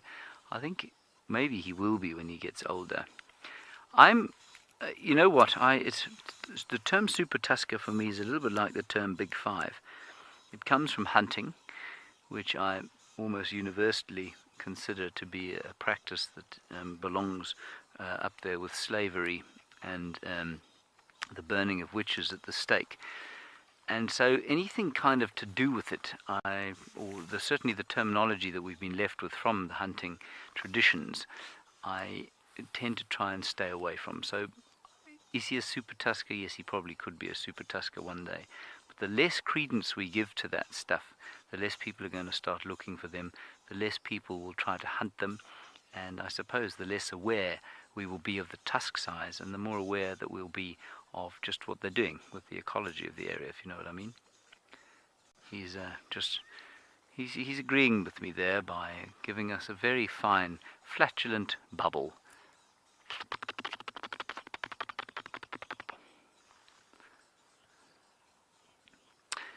Leslie, while we're looking at this elephant, you say, are the tusks hollow or solid? They're solid for about 2/3 of the way, Leslie, and about 1/3 of the way down there's a sort of, it's a bit like calamari. It's a huge nerve that goes down into the center of the tusk in a cone shape, and it'll go about 1/3 of the way down, maybe 1/4 of the way down, an elephant with tusks that size.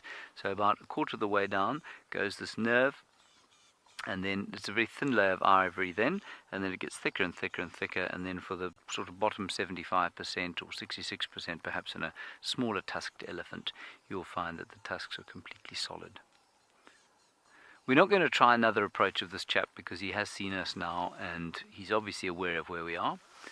I'm not sure what we're going to do from here. We might actually just head straight back down to Treehouse Dam and see what else is having a drink down there.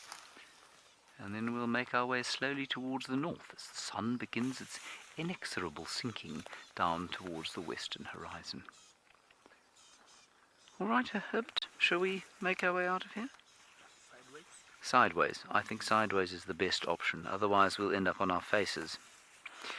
While I attempt not to fall on my face and Craig has to carry this rather unwieldy thing down the termite mound, let's head across to Taylor and get an update about her activities for the late autumn evening. Well, I have a safety pin that has come out. Look at this. Geraldine, I'm being jabbed. And you can see my thumb has still got colouring on it from when it was a tortoise thumb too. I need to take this out somehow. Let me remove the safety pin so it doesn't keep jabbing me. We have a loose swing. I still need to show you what I actually look like. Hang on, let me do this. Aha! That is why. It is a bent safety pin. That can go down there. Right, and we'll get up ahead just now, and then I'll jump out and I'll show you how I can flap my wings. And if I do it quick enough, I actually hover off the ground slightly, which is really amazing. I'm just joking, of course I don't, sadly. Now, we quickly jumped into the Mulwati to have a little look around there. But sadly, you know what it's like in the Mulwati. It's the favorite hideaway point for the gremlins. It's where they stand up on the banks and leap down onto the cars. And what I had noticed is there's lots of little elephant water wells that has been dug over the last couple of days. So there is a lot of water around at the moment. But as we've said in the past, is that elephants enjoy drinking nice fresh water. And some of the cleanest water that you'll find in this area is underneath the sand in riverbeds. So in the Mulwati, it's lovely, and the water was crystal clear as it was coming out of the ground.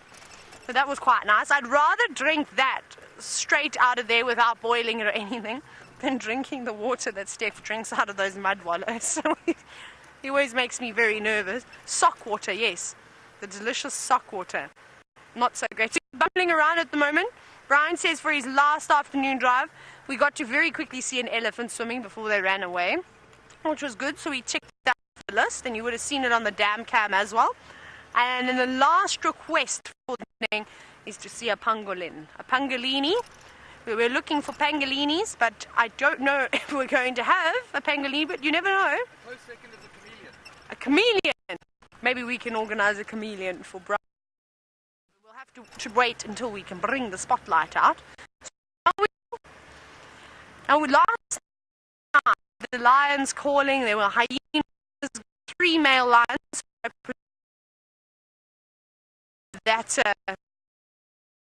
And of course, talking of lions, it seems like Tristan has made his way back to the lions.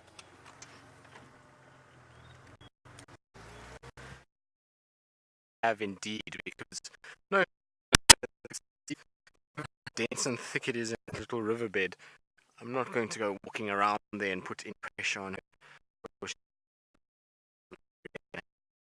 out of this heat of the day. I did look very carefully for her tracks and I didn't see anything, so unfortunately she's gone into one of those thickets, but that's okay. I'll still sit with the lions, because the lions are very far from where they saw her this morning with the cubs. Must be about, I would say, 500 meters away, so if she does move around that area and anything sees her and alarm calls, I will be able to hear from here, which is good. Now you can see 2 of the cubs are having an early dinner. They've decided to get a little bit of suckling action, and I don't think they're getting very much because they seem to be fighting quite a lot over that one nipple, and you can see this female every now and then just puts her head up and looks like a little bit of bonding in the background there. Look, the little cubs put her paw on the mom's head. That's amazing. I always love when the lions are so affectionate and the little cubs come and play. Special thing to watch. Now, I can tell you that while we've been sitting here, I've been absolutely mutilated by these biting flies, so I can't imagine what the poor lions are experiencing when they go inside their ears and around their eyes and up their noses. But it's been bad enough just on us. They've been landing on our legs and arms, and it's been quite uncomfortable actually sitting here. So the poor lions are having a tough time, and you can see every now and then moving their legs and their tails, and the ears are going all the time. So really quite a number of insects out and about this evening. I reckon this is going to be the last push of insects. We had that cold little snap the other day that sort of slowed quite a bit of the insect activity down, and then also we've had a lot of rains, but I don't know how much more we're going to get. We're starting to get quite late in the rain season, so if there's no more rain falls and it starts to get cooler, the insect activity is definitely going to die down. So I'm sure the lions will be quite happy about that. And you can see Amber Eyes is still fast asleep. She hasn't moved since she came and lay there. And now with the sun starting to dip down and going low in the sky, there really isn't too much heat. It's become a beautiful evening. It's nice and still. There's really not a breath of wind to speak of. So it is very, very pleasant out here indeed. And sitting with a pride of lions in this beautiful light and with these conditions is quite something. Unfortunately, I also did this loop around just to see if there was anything around, to see if maybe there were some prey animals like impalas or buffalo or zebras that could potentially be close by. But unfortunately, alas, there is very little. I didn't actually see any other animals anywhere near here, so they're going to have to travel if they want to get a meal tonight. Isn't that face quite sweet? You can see the ears are still far too big, and so are the paws.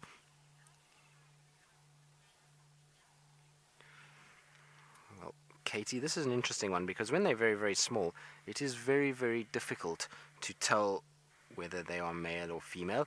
The only real way is actually just to look underneath the tail and see if there's any sign of male genitalia that are starting to develop.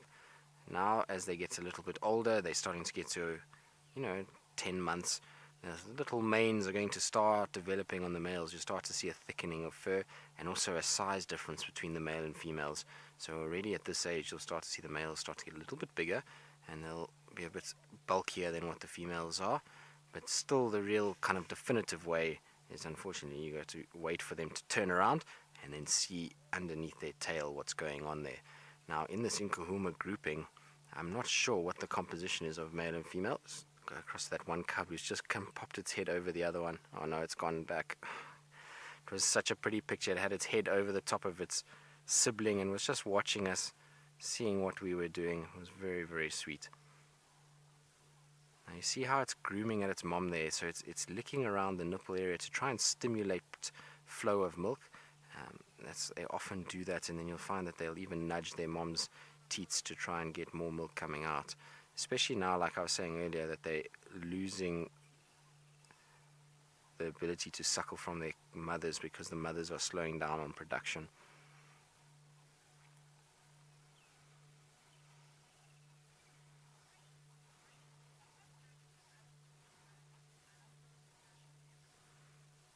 So, Reese, you want to know what age the cubs will start to look like the adults? Well, they're going to continue to grow now until they get to about... raw, sorry. I thought you said look like adults. Sorry, Megan. So, raw like the adults? Well, it comes with size. So, you know, the resonation of that sound only comes as they get a little bit bigger. So, these guys will start to roar already. If the pride roars, they'll participate and they'll make these small little squeaky roars that are very, very entertaining. But that deep bellowing roar will only start to come when they get a little bit bigger. So normally you can start to hear that they are developing when they reach about 3.5 years old. That's when they start sounding more like the adults. And by the time they reach 4, 5, that's when they're really able to roar quite extensively and have the same big sound that the adult lionesses do. And I suppose at 4 years old they are really considered an adult because they're starting to breed already at that stage. So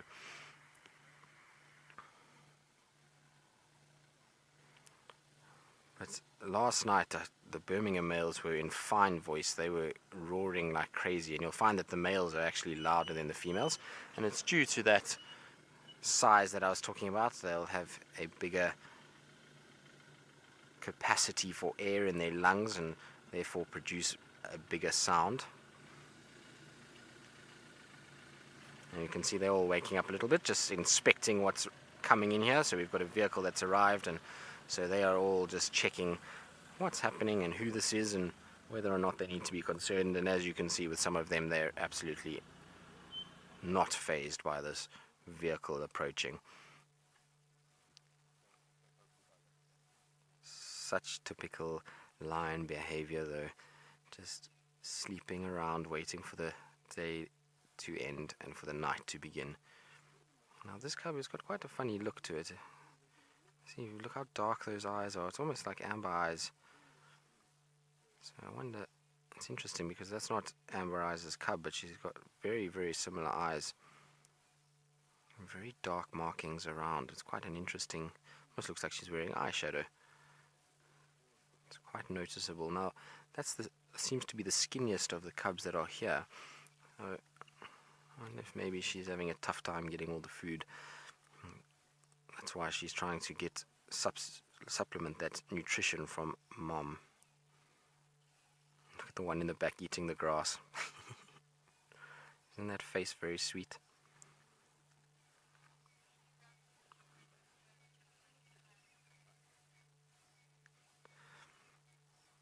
Look how cute that is. Look at you. Very cute. I always love when they make eye contact like that. Right, so we're going to carry on watching this pride and see whether they wake up, and we're going to go across to James Henry. He's gone from playing with big animals to playing with big dollops.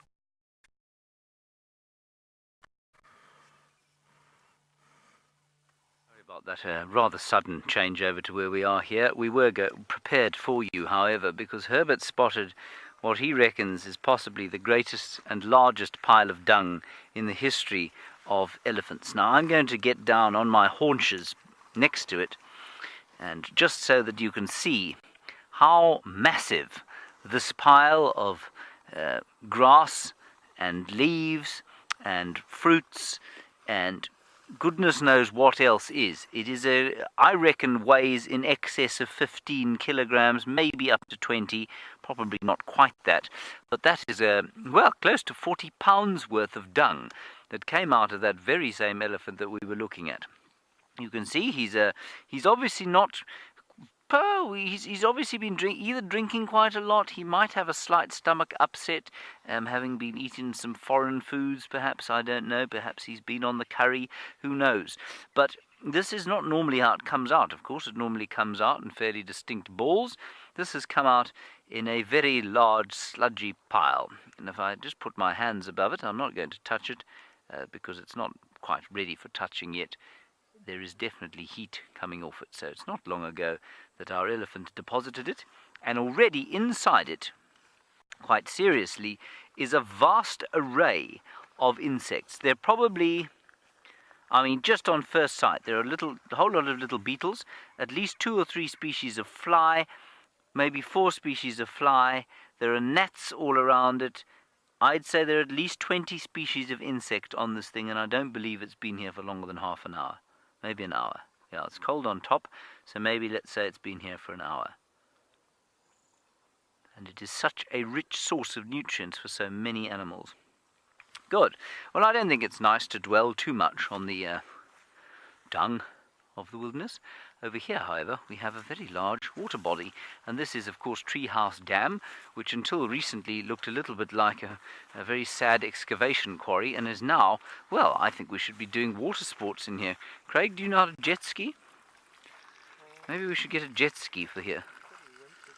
Yes. And we even have a waterfall, Craig. Look at this.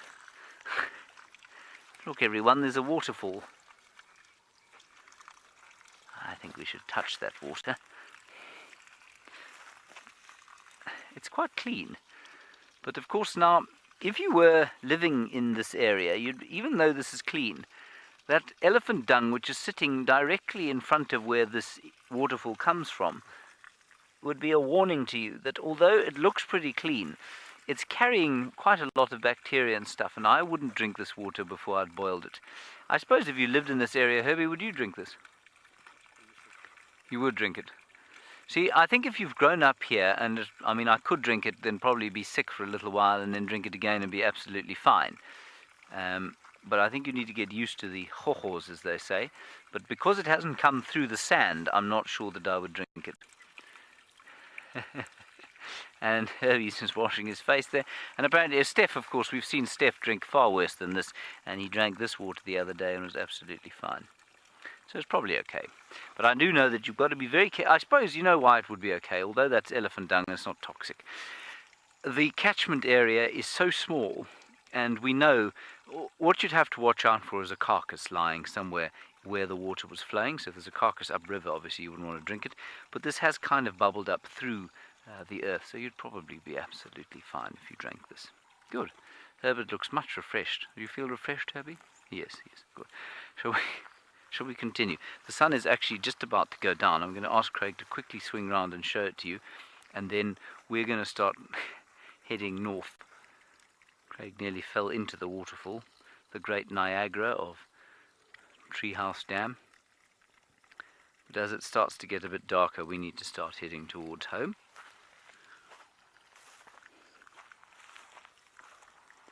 I'm just going to pick up something here that some injudicious person has dropped.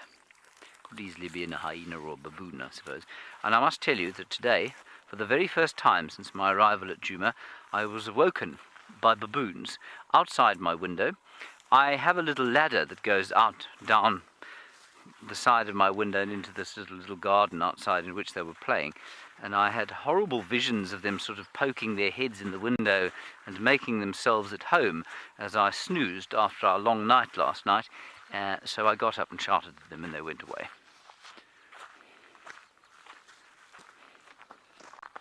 Then I went back to bed. Now we are doing that again tonight. We're doing those tests, so there isn't going to be a drive tomorrow morning, in case you were wondering about that. No sunrise safari tomorrow, but we'll be back onto normal schedule from tomorrow afternoon. Alrighty. See what else we can find in this general vicinity. My butterfly search, I'm afraid, hasn't gone very well. I became slightly distracted by that rather magnificent elephant.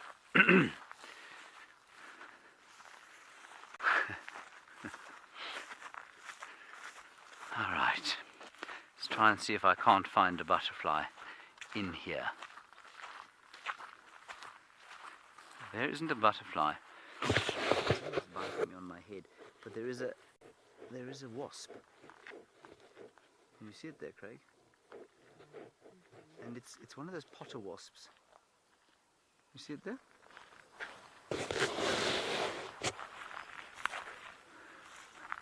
Sorry, my audio went there, everyone, because I had to scratch my head and take my hat off. That wasp is the potter wasp that made that pottery sort of ball that we have in the tent. And sometime when I was on leave, those things, I didn't tell anyone they were in the tent, but they hatched and left. And if you don't know, let me just show you a little bit about what it looked like. This isn't one, obviously, but it was sort of this shape.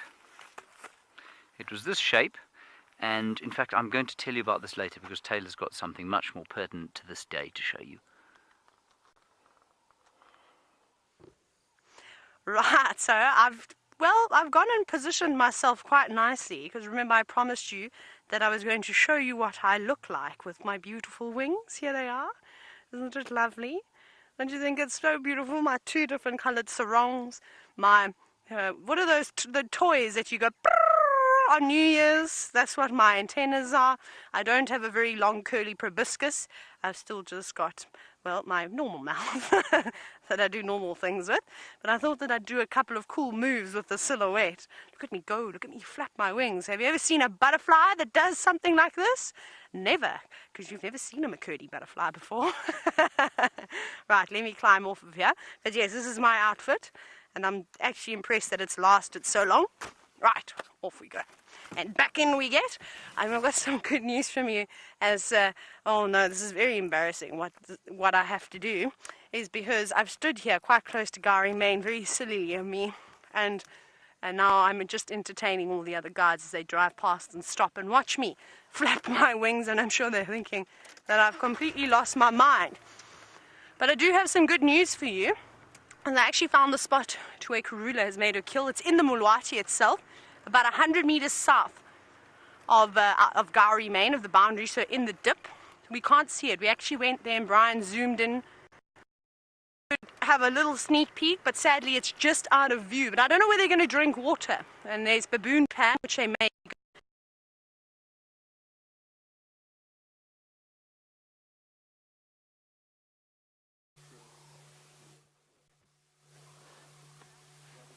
So, not much that has changed with these lions. They're all still very, very sleepy. And unfortunately, Taylor's gone through a little bad signal area. So maybe she's encased herself in a little cocoon, and that's why there's no more signal. Now, that McCurdy butterfly is definitely the loudest butterfly that we get out here. Definitely the most talkative one too. So, as far as butterflies go, quite a special one. I did laugh when I saw her a little bit earlier, walking around with her cape and antenna. She looked very spiffy and quite hilarious as well. So I'm sorry if my audio went a little bit. My mic seems to be a little bit funny today. I don't know. Maybe it's having a day of rest today. But like I was saying, as you can see, not very much has changed. The cubs are starting to get a little bit restless. They've been up and down quite a bit, and you can see that one is still scratching a little bit, so that's still the effects of that mange that they had at one point, that they itch. It will get better in time, but it's going to take a while to heal up completely, and so there's still a little bit of itching, particularly around the leg areas. You can see there's actually a little bit of black on those legs. And that female is out cold. She's got her legs open and is very, very relaxed. Not very ladylike, but very relaxed.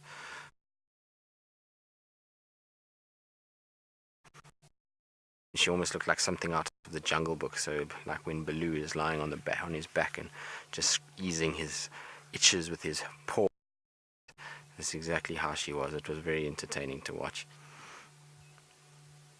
And you can see she's got some nasty scars on her elbow and on her chest area there, and I wonder if that's not why they're spending so much time in the western side here. And they weren't anywhere near this area the whole of last year, and all of a sudden they've come this way and they don't go really back towards Djuma at the moment. So I think they've had a run-in with the torchwood at some point, and those cuts and scars may be from that pride, and that's why they're spending so much time here. Oh, look at that big stretch. So like I was saying, the cubs are starting to wake up a little bit. I think they are ready to play and to move, but the females are definitely in no way ready for that. It's difficult to negotiate your way through a pile of lions. And the little one is struggling. Look at that little greeting. Isn't that cute? Very sweet. Hello, little one. You can see it's listening to the dove that's calling behind us. So the ring-necked dove or Cape turtle dove, that is calling from a dead tree and making quite a racket. And when you're a little cub, all of these things are quite curious, so that's why it's just having a little listen as to what's going on and seeing if it's actually within reach to maybe go and chase. Once it's realized it's high up in a dead tree, it's too phased by it and it will leave it alone. But in the middle of that grouping of lions, it's quite difficult to actually make out who is who. It's all a big cluster of lions in the middle there, and everybody's feet and paws and heads are all over the place. It's quite cute. Right, so like I say, we're going to carry on staying with them. It is starting to get that time of the day where it's getting a little bit dark, and so we better get James Henry to safety. We don't want an accident. We rather like James around, so let's send you back to James so he can say his goodbyes for the evening. Bye.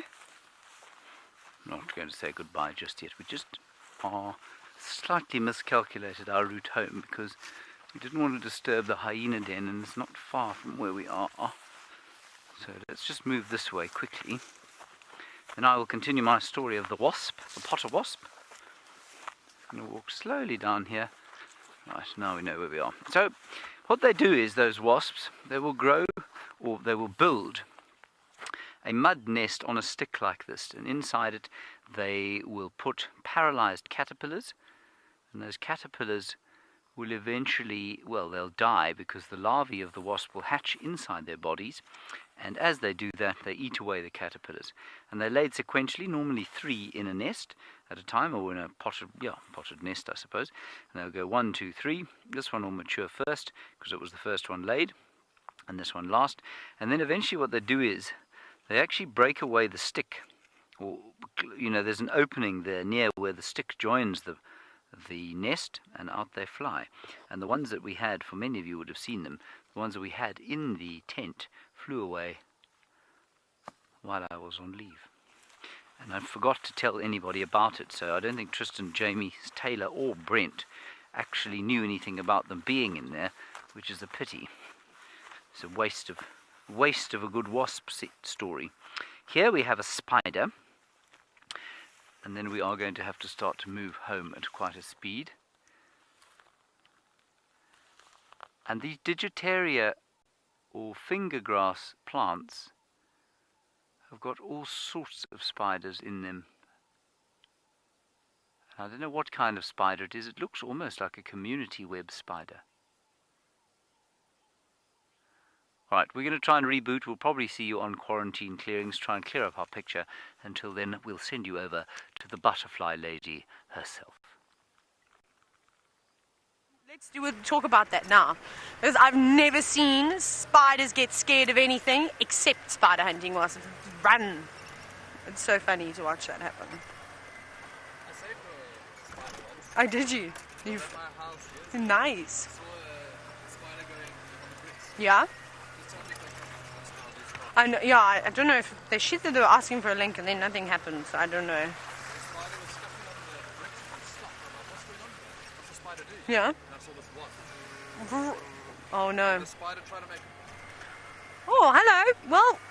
Well, let me tell you what Brian and I were just having a conversation about. Brian proposed a question to me, and he'd said, what insect would you like to be? So Brian and I were having a chat, and I wanted to be a spider hunting wasp. And then Brian was telling me a story about this one incident about at his home in Johannesburg, where there was a spider hunting wasp going for a big spider. So I'm going to propose a question to all of you as well. If you could be any insect out there, seeing as though we've been seeing so many of them at the moment, what insect would you be? Hashtag SafariLive. And before I go into anything more about the insects, we'll come back to this conversation, is that please remember that it is our queen, our favorite leopard of the Sabi Sands' birthday tomorrow, Madam Karula. And remember, we were asking for some videos of your favorite sighting of Karula over the last couple of years, and we'd love them, but we need them before the end of the evening. So if you can please post them to the SafariLive Facebook page, it would be really wonderful. And I'm not sure what they're going to do, but it would be just nice to, of course, get them all in one go. And who knows, maybe there's something will be put together, I'm not certain. But please do that, so put them on the SafariLive Facebook page. So Brian, you didn't tell me, you had to tell me what insect you would be. I'm not sure. Maybe an antlion. An antlion. Why an antlion, Brian? Because it's nice to live in the sand. Nice to live in the sand.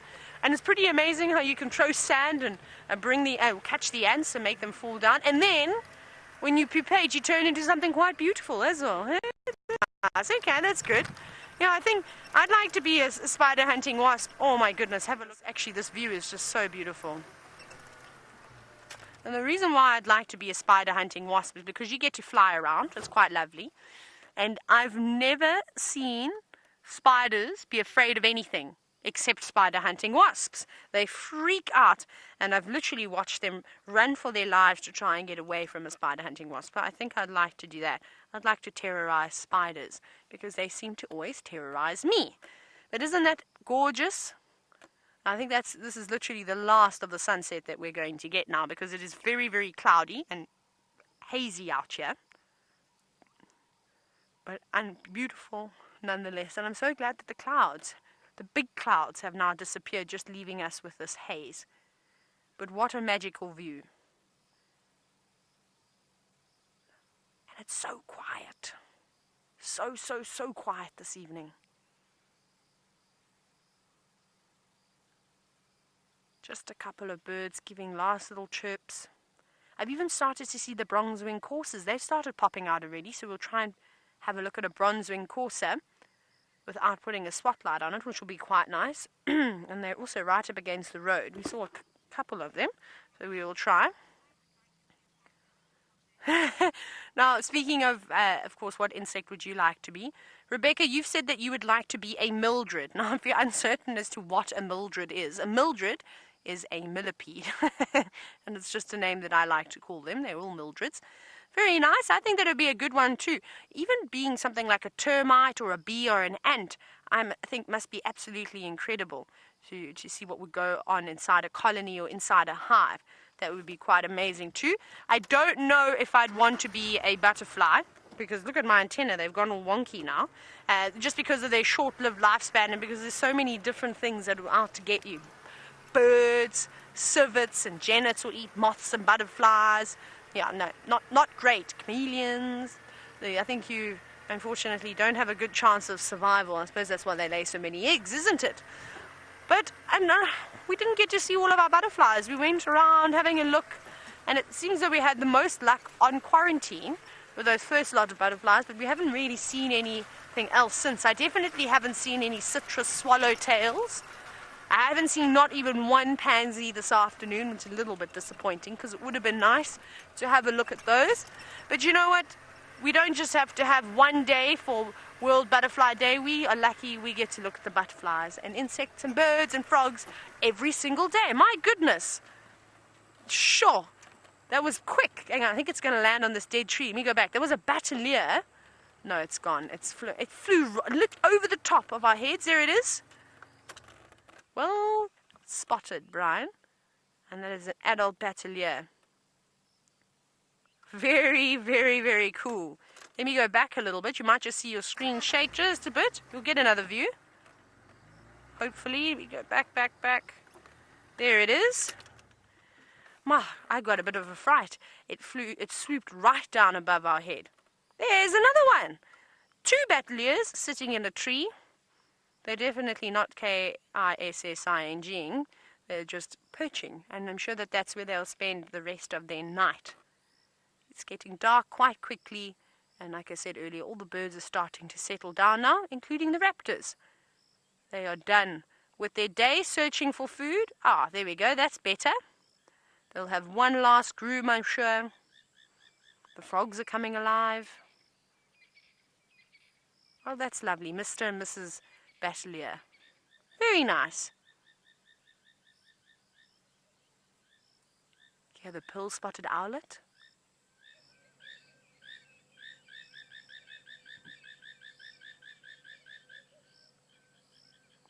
Look at those two now having a little groom.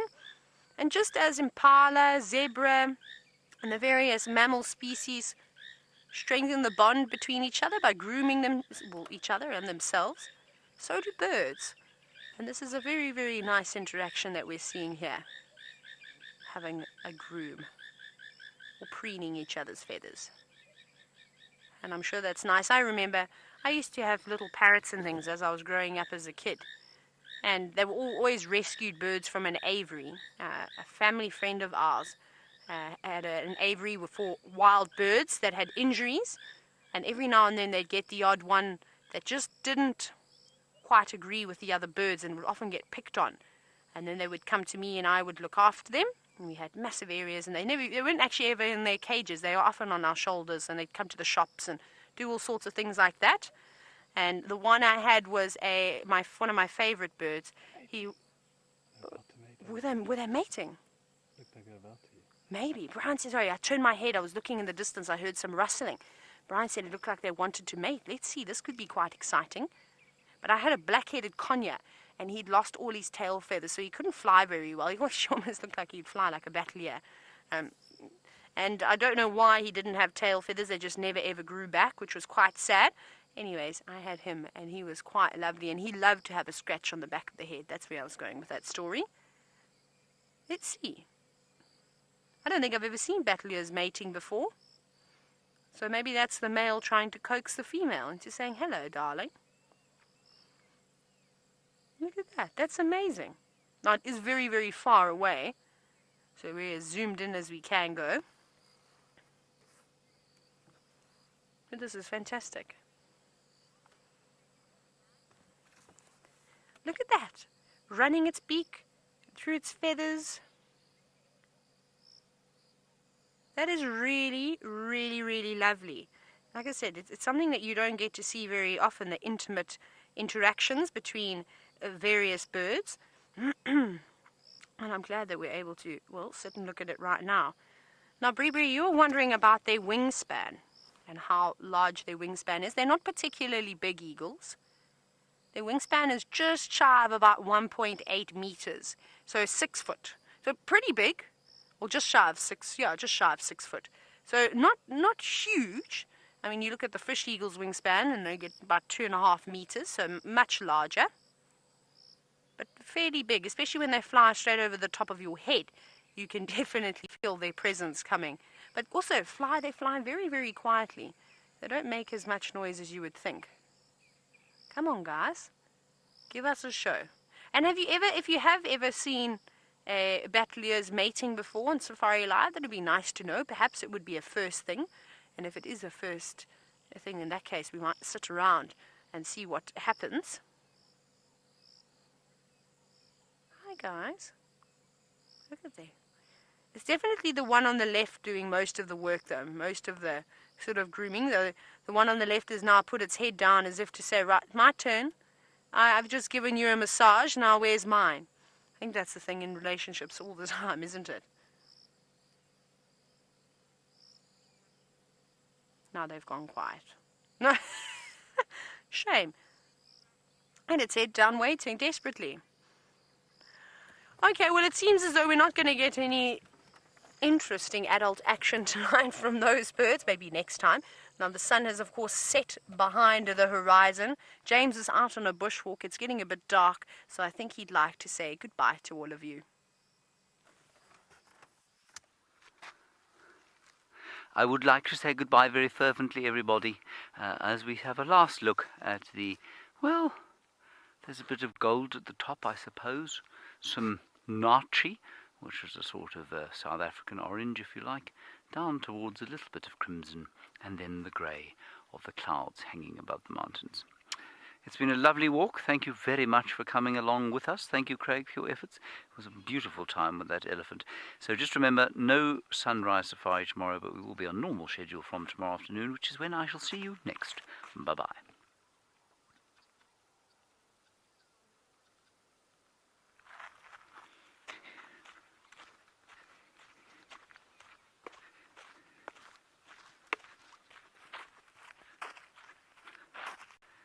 Oh, sorry, we're not off air yet.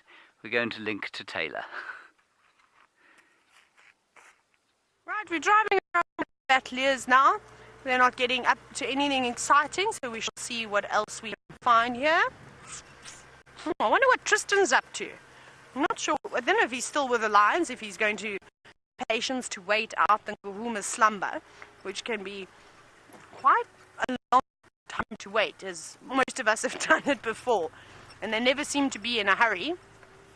Only when there's buffalo around. That's the only time I've ever seen the Nguhumas hurry before. Is when there's potentially dinner or breakfast or lunch on the menu. Then they will, well, pick up the pace and wake up quite quickly. Now we're going to drive on Drakensberg. I think we're going to make our way up towards Buffelshoek Dam and just have a quick scan around there. And then what I'll do is I'll come back south again and we will just check that boundary. I was just listening to the radio. There's no action just yet there. It sounds like they are still around that kill, just hiding up in trees and behind trees that we unfortunately can't get a view of. Let's have a look around here. Okay, nothing. All the mud wallows are drying up, which is also quite sad too. I enjoy having all these mud wallows around because you just never know now what you're going to see. Perhaps a buffalo wallowing in the mud, some birds having a bath. You never really know. Oh, what's making... Oh, I thought it was a monkey making a noise. It's not a monkey. It is a European roller giving off a strange call. Have a listen to this.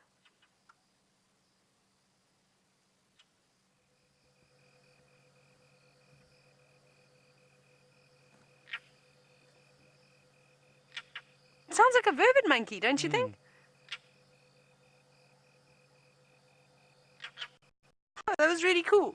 I don't know if you thought that sounded like a vervet monkey, but when a vervet monkey starts to alarm, how it sort of goes, no, I can't do it. Brian, you'll have to do it for me.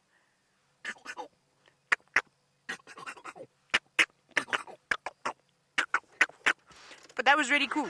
Now, I don't know, rollers, I've never really heard rollers mimicking other birds before. That's normally the drongo's job. A couple of flies still hanging around. The drongos do a very good job. Robins aren't bad mimickers either. My favorite bird that mimics out here in the bush, and James was talking about the Sabota lark the other day being a great mimic too.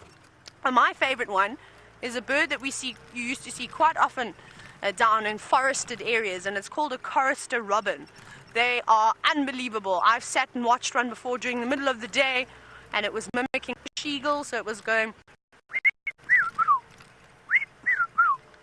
No, that's Pitmay Fro. What is the noise of a fish eagle make? There you go. It was doing that, and then the next minute, it went from doing a fish eagle starting to mimic a fiery necked nightjar, which was really interesting.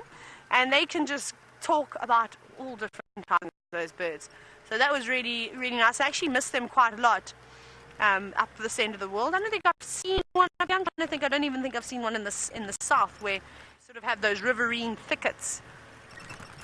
So there's lots and lots of different birds that you get all over these different areas. Now, I'm still waiting to hear about what insects you would like to be. I think it would be interesting to comment. But I'll let you have a little think about that.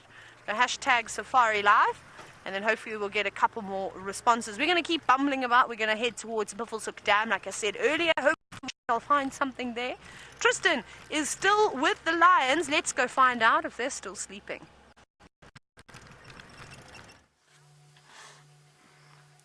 Indeed, Taylor, they are still fast asleep. It was much like our camp this morning. When we woke up early this morning, everybody was exactly like this, flat. We had a long night last night, and everyone was out and about and testing of the new equipment. And so it resembles very much the Djuma research camp last night. Now, some of the cubs are starting to wake up. We had one female that got up, and there is a little bit of rolling around and a bit of yawning and stretching. So I think that they are starting to think about waking up. With lions, though, it does take a bit of time. There's those two hooligans in the back, up to a little bit of shenanigans. They are having a little biting game, which is quite common with the cubs. They do bite and claw at each other, but it almost looks like they're hugging, doesn't it, with the one paw around the back. Very, very cute. And now there's a little groom under the chin, and what cat doesn't like a little tickle under the chin?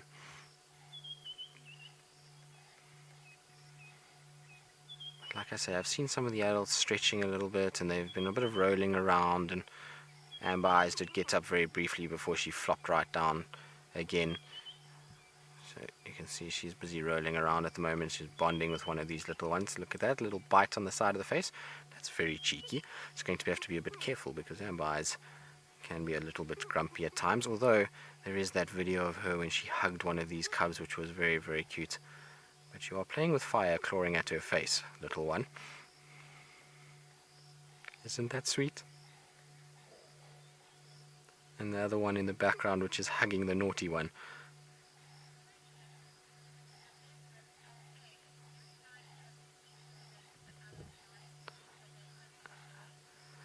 Oh, Vanessa Ale, you're wondering whether the cubs sleep more than the lionesses.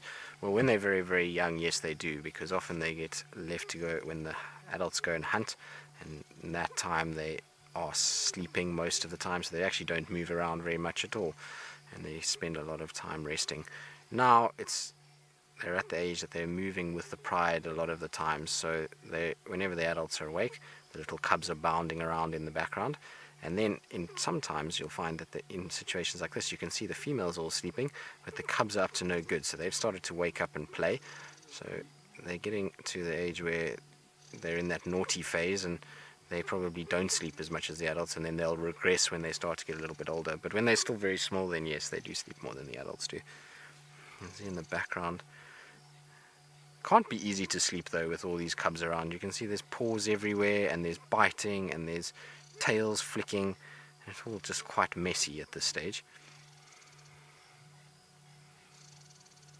Oh, big stretch. Good afternoon. I love when they get into this playful nature and you find them biting one another and rolling around, and lots of grooming happening. There's this sort of sweeter, softer side of lions when you see them like this. Can you hear the purring? No, so Herman's asking me if I can hear the purring. I can't hear the purring. It's not to say that they're not. They could be purring. Sometimes you'll find that the little cubs make these soft little sounds when they are playing with one another. Oh, look at that big yawn. Massive teeth.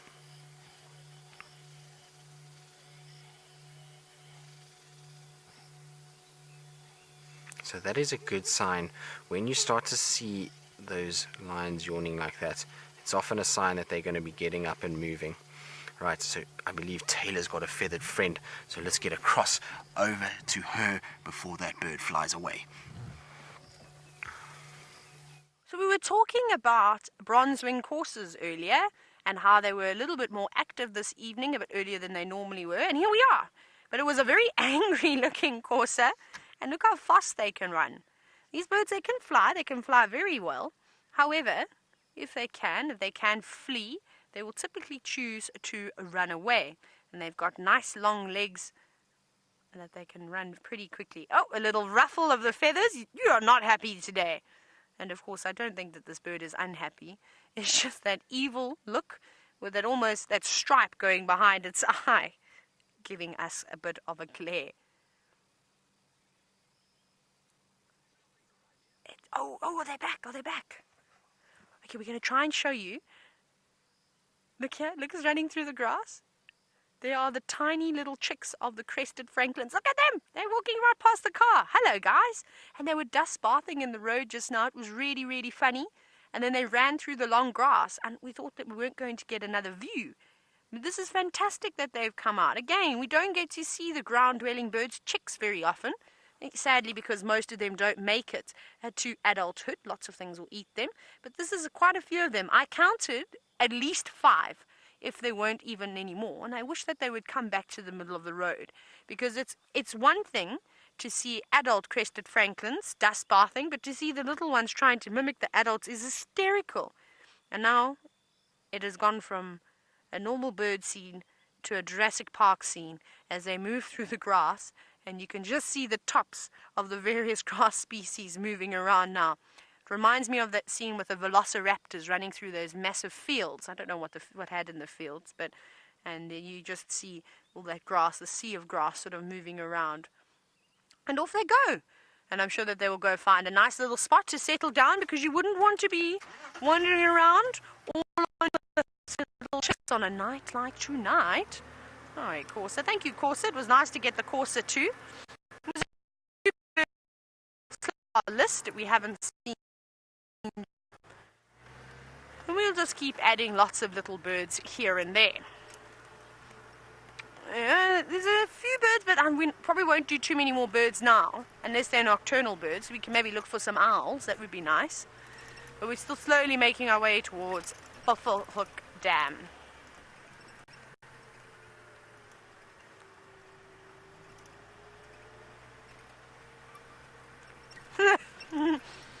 So Hannah, you've said that you would like to be a honeybee because you like honey very much. And Suella, you've said that you want to be a mosquito so that you can bug your sister. That's quite a good idea. I wouldn't mind being a mosquito either.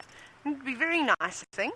Or you know what else would be a good one, as a cricket. If you really want to annoy somebody, become a cricket and then hide away in their room in a spot where they can't find you. And then just as they're trying to go to sleep, you start stridulating, and you're making a loud noise. And then, well, that'll be a good way if you want to annoy somebody, I think. We've just jumped on. We'll have a quick look around here. There's just elephant activity wherever you go at the moment. But because the bush is so thick, and like we saw this afternoon, we were actually sitting at Vuyatela Dam quite a bit, but we couldn't even hear or see that herd of ellies that quickly popped down to have a swim. The same thing's going here. They're just in between the roads at the moment, but they've definitely left a lot of dung and a lot of broken branches in the middle of the roads for us to sort of try and navigate around like I'm doing at the moment. And there's this one big marula tree that was pushed over along here. Who are you? Who are you? There's a bird that just flew, but it didn't fly like an owl, so we won't put a spotlight on it. This is most likely not an owl. Now, of course, Brian gets all the requests tonight, so we will try and find things that Brian wants to look for. The other thing that he wanted to see was a chameleon. Chameleon. So the lights are on, the chameleon lights are on, and we are. It's not quite dark enough for a spotlight, so I'll pick that up in a couple of minutes. We'll just carry on like this for the meantime and see what else we get. Around here. No, that's just a bunch of grass all tangled up together. Maybe we get something exciting at the dam. I don't know what I'd like to see there. I wouldn't mind male lions. I haven't seen boy lions for quite a long time now. And it's nice just to hear them calling every night again. I can't tell you how wonderful it is to fall asleep to the sound of the wildlife, the hyenas, the lions. There really is no better way. Oh, very exciting news. Tristan's patience has finally paid off. And maybe my talk of the lions too inside of their ears, but the lions is getting up, so let's not waste any more time. Let's go across to Tristan and then Kahuma Pride.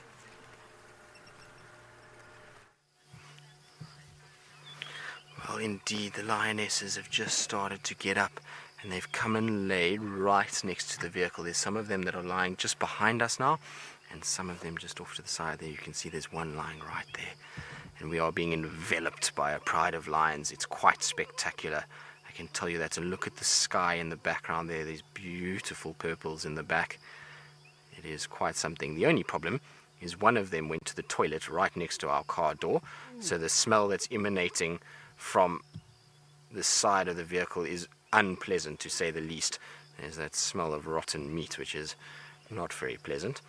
So that wasn't very kind of them, but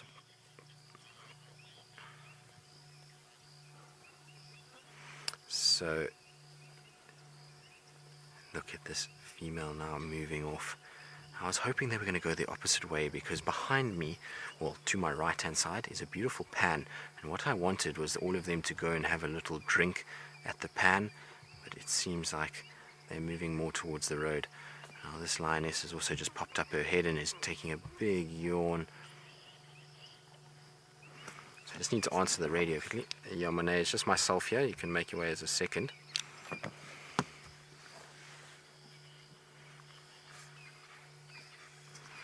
Copy. I'm just going to be changing with another vehicle so you can make your way and they'll join with you.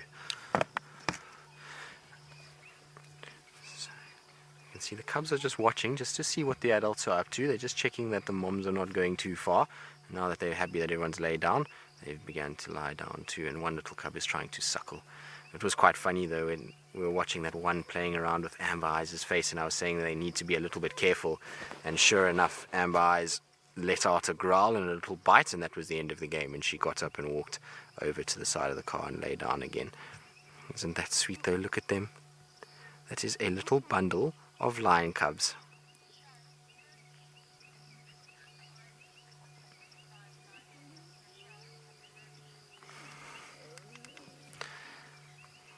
Look at them playing and grooming. Isn't that sweet?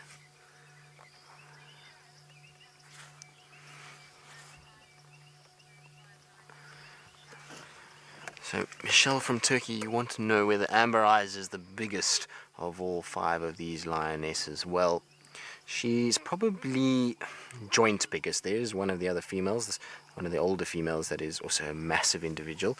So the 2 of them are quite big and bulky. But funnily enough, one of the last litter of cubs that they have, the only surviving female out of that litter, she is actually taller than Amber Eyes. So she may not be as bulky, but she is taller, which is interesting because I wonder if in time, once she gets a little bit older, she's still quite young now. She's only about 4.5.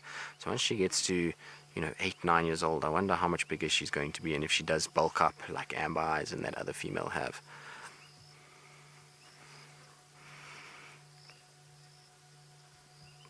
But isn't this spectacular just to sit with them and watch them as they slowly start to awaken from their midday slumber and they start to get going and into the night. Now, you can see they pop their heads up every now and then, and that's when the lionesses get up to move.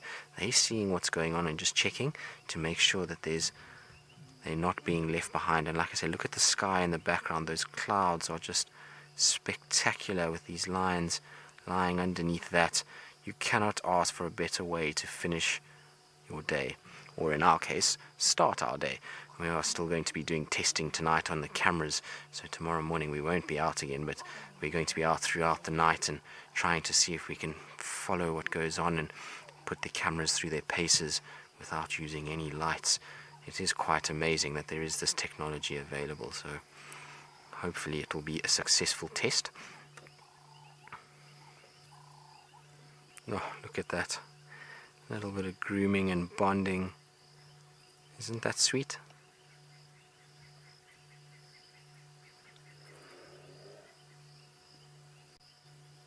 Isn't that amazing? You can see how alert they are now. Their whole demeanor has changed. So as we've come into the dark of the night, the demeanor of these lions has gone a little bit different. They are quite alert. The cubs are poking their heads up every now and then and listening very carefully. Even the lionesses have woken with the darkness and are listening and looking and checking around them. I reckon that these guys are hungry and they do want to hunt, so I'm sure they're going to go. Oh, that's a very polite little cub. Thank you for not going to the toilet next to us like your moms and aunties did, because that wasn't very pleasant.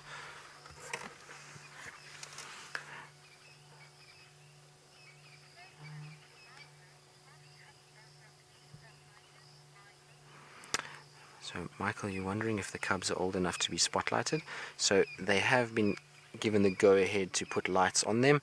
They are over 8 months old, so the youngest ones are about 7.5 now. So we have been given the go-ahead to be able to spotlight all of them, which is good news. So we can. Now I'm actually not even using a spotlight. I'm just using a little light from the side of the car. That's just a full light, so it's not very bright at all. And it allows us to be able to film these guys without too much impact. And that's why we actually are doing these tests, is because we're trying to get to a situation where we're going to be able to film wildlife in complete darkness, so we don't have to use any lights and we don't have to bother any of the cubs or prey animals. And if we're in a hunting situation, that we can actually follow what goes on without any effect to the animals whatsoever. So that's the reason for all of these tests that we've been doing the last night and tonight. Look at these two playing. Isn't that a sweet moment between mother and daughter? Now, The only thing about us sitting here next to this water is that the mosquitoes are intolerable tonight. I think I have been bitten already probably about 10 times, which is no good. I have blood that is mosquitoes seems to absolutely love, so this is not very pleasant for me, but hopefully the lions will be a little bit more tolerant of the mosquitoes than what we are. They don't seem too fussed by it. But isn't that beautiful? And like I was saying, you can see there's a lot more sort of alertness. They're listening very, very carefully. They're trying to just check what's going on around them, trying to listen for any signs of potential prey items. Also, it's at this time of the day that often we will find lions roaring and trying to vocalize their territory, and so they're probably also listening out in case they hear other lions call, and they can then determine who's around them, if there's any males or other females or other prides, and keep these little cubs safe. It is pretty incredible that they're able to determine who each lion call belongs to and whether or not that is a threat to them.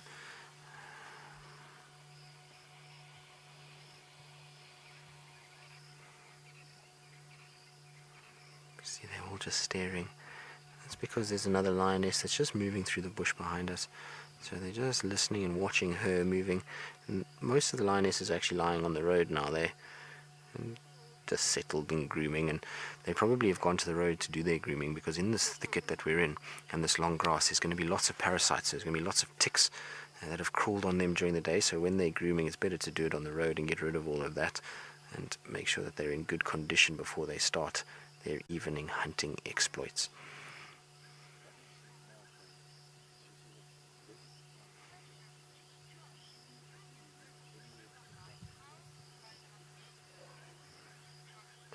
So, Tommy, you want to know who gives the go-ahead to spotlight these cubs and who decides when it's okay and why is it decided at that age?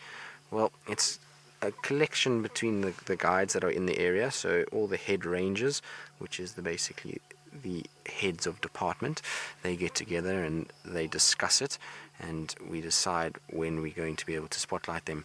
Now, at 8 months, generally, the reason why is that the research that's been done is that spotlights don't affect the cubs' eyes at 8 months. Also, by then, they are big enough to be able to start getting away from other predators, so they can move, and they move with the pride, so it's not like they're going to be left here by themselves, and so that's why we are able to do it at that time.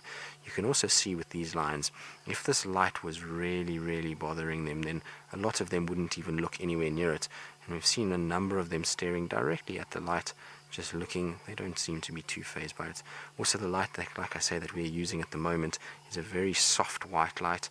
It's not a spot, so it's not blinding them in any way. It's more a floodlight that's just casting some light over the area.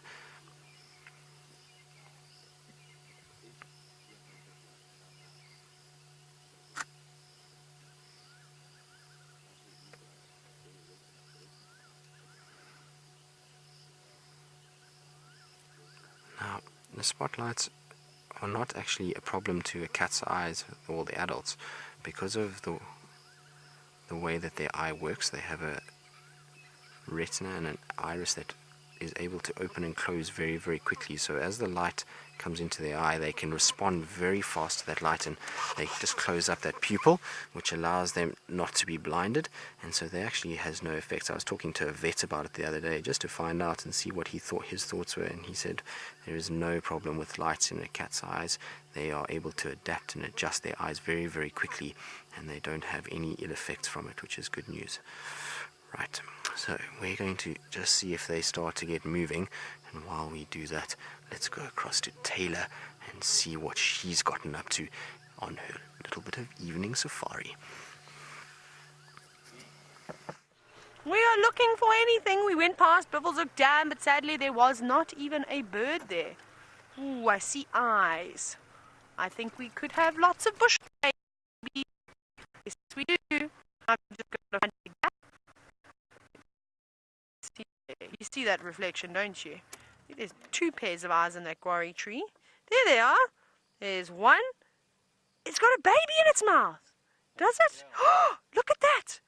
That is Mom carrying around her little ones. Look at that. I've never seen this before. I've only ever read about it. So she's obviously moving them. That was amazing. And I think I actually saw where the nest is. There she is.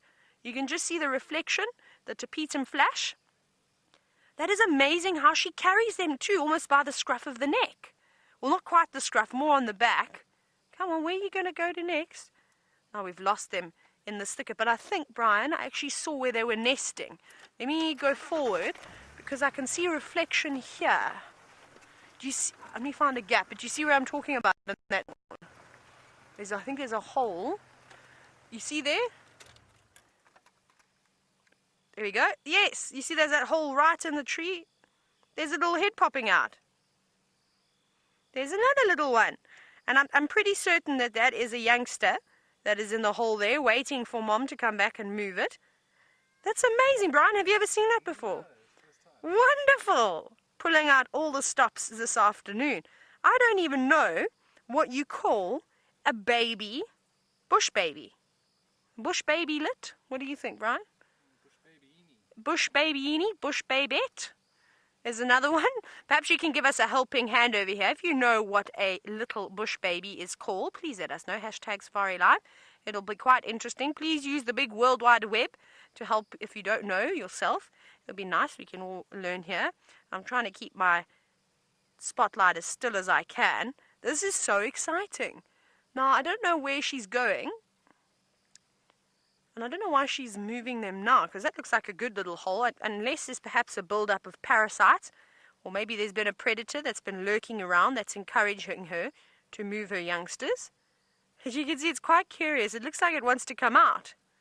And probably in the same way that lions and leopards tell their little ones to stay behind, I'm sure that it has received a similar instruction from its mother. That was honestly one of the most amazing things I've ever seen. Hi, little guy. That is really, really spectacular. Now, I'm dying to see where Mom has gone, because I'm looking for other trees that could potentially house them. Let me have a quick scan. Maybe we pick up on them again. She obviously can't move very, very quickly. Youngster, let's have a see. There they are. Well, there she is.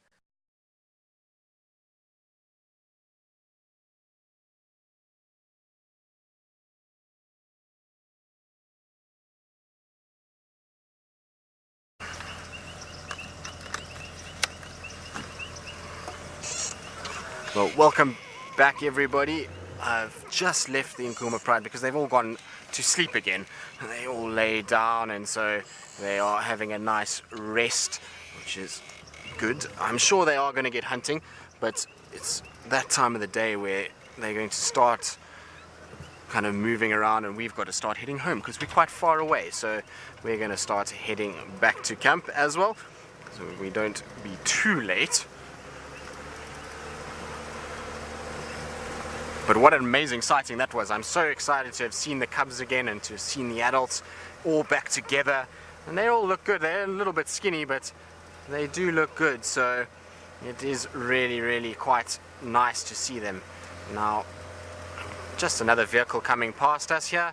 So this is Steffa, and he's with our fancy cameras, and they are going to go and test the nocturnal capabilities there. So I'm just going to pull off the road for them and let them come past. Now, I'm just going to be a bit careful because it is quite thick here. So we're going to let Steph come past us, and I'll tell him exactly where to go so that he knows, because Steph hasn't driven for a while. Hello, Steph. How are you? Very well, thank you. Cool. So you just straight down and then turn right. All right, guys. So while I just guide Steph as to where he's going to go, we're going to go across to Taylor, who's got a little bouncing bush baby. So, yeah, just straight on. We went back to the one, and I apologize, we lost signal here. It seems as though gremlins will look a little bit like a bush baby. And they're hanging around here. Just a bit of low signal. So we're waiting now because Mom has dropped off the other one in the African wattle. So surely she's going to come back now to fetch this other youngster. And Megan, have we received any answers as to what you call a baby bush baby? Sounds a bit strange saying it like that.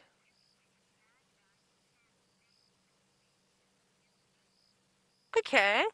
Kitty Kitty Bang Bang, you said that a baby bush baby is an infant. That makes sense. That's pretty easy. I thought that we're going to be a bit more creative. It would have been nice to have had a different type of a name for a bush baby, but infant it is. Thank you very much for your handy help there, Kitty Kitty Bang Bang. Now the patience game comes. Now it's obviously very exciting to sit and watch lions sleep, and then obviously the patients waiting for them to wake up. But I am itching in my seat. I cannot wait for Mom to come back. And I'm also quite curious, Brian, I think I can see them right in front of us. So I want to quickly aim these lights. We get more. There's Mom. So Mom's not coming back. It's got the baby again. No ways. That is incredible. Look at that, and it's such a clear shot too. I've never seen anything like this in my life. Hey Brian, how amazing is this? Now she's got a good tree, which she's let go now. You can see it's actually not too accustomed to climbing around just yet. Maybe there's a hole in this dead tree. It would be a good spot. But I think she is slightly panicked. Come on, girl, take her where you need to take her. Wow! And how amazing is that she's able to jump those lengths while holding her infant. I think that's an incredible talent. I mean, can you imagine holding a baby as a human and trying to do long jump? Never. Or high jump. You would never be able to be safe and keep your little one out of harm's way. Oh, wow, that was amazing.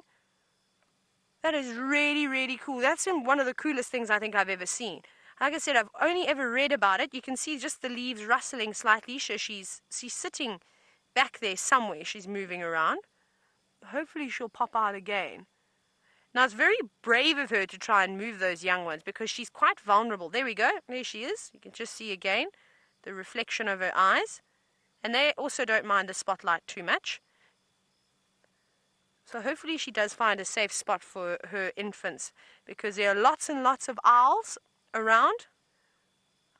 And at a disadvantage like this, she'd become a tasty meal very, very quickly.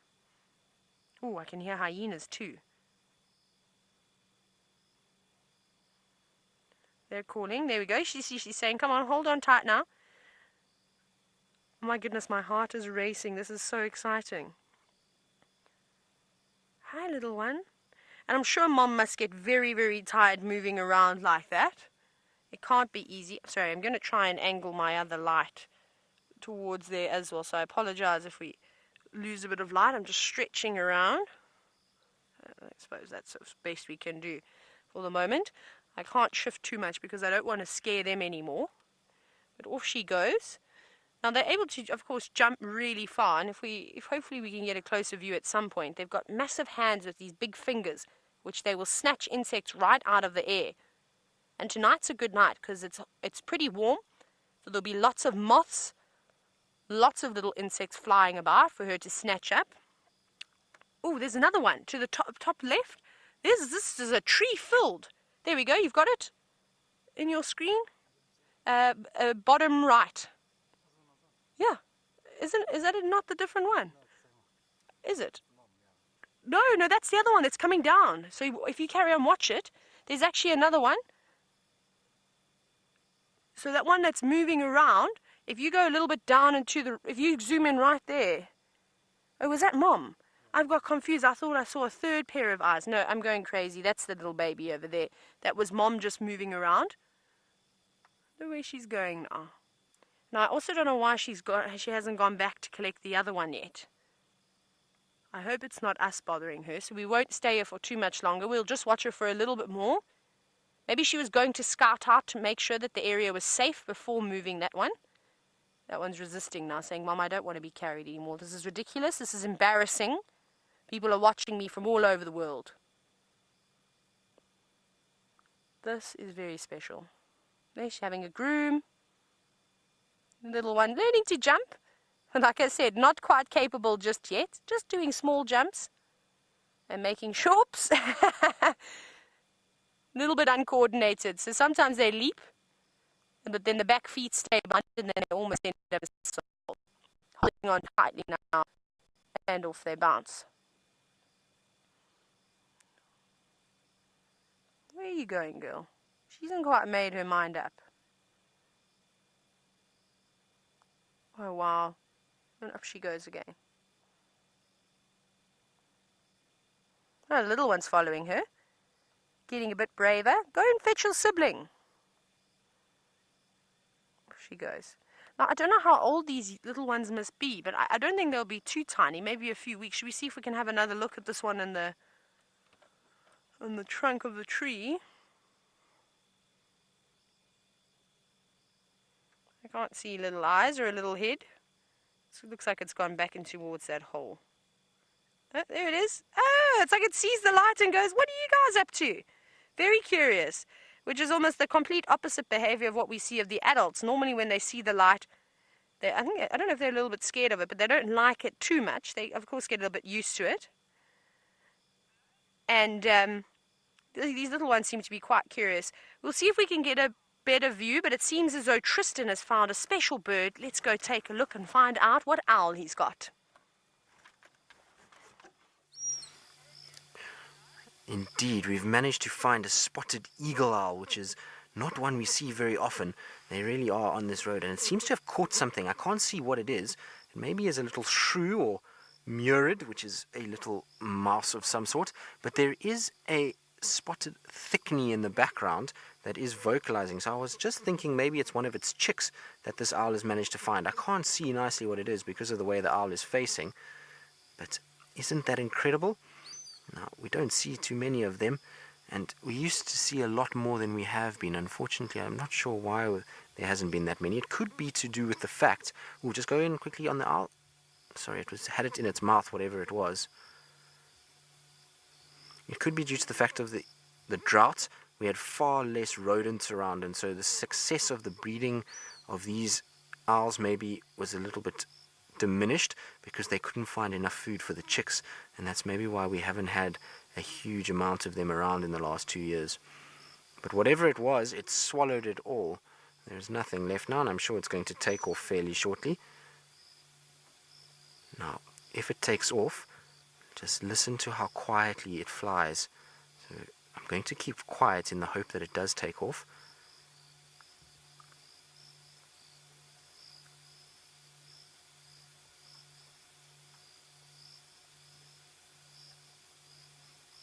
Now, typical, it won't do it, but owls have very specialized wings.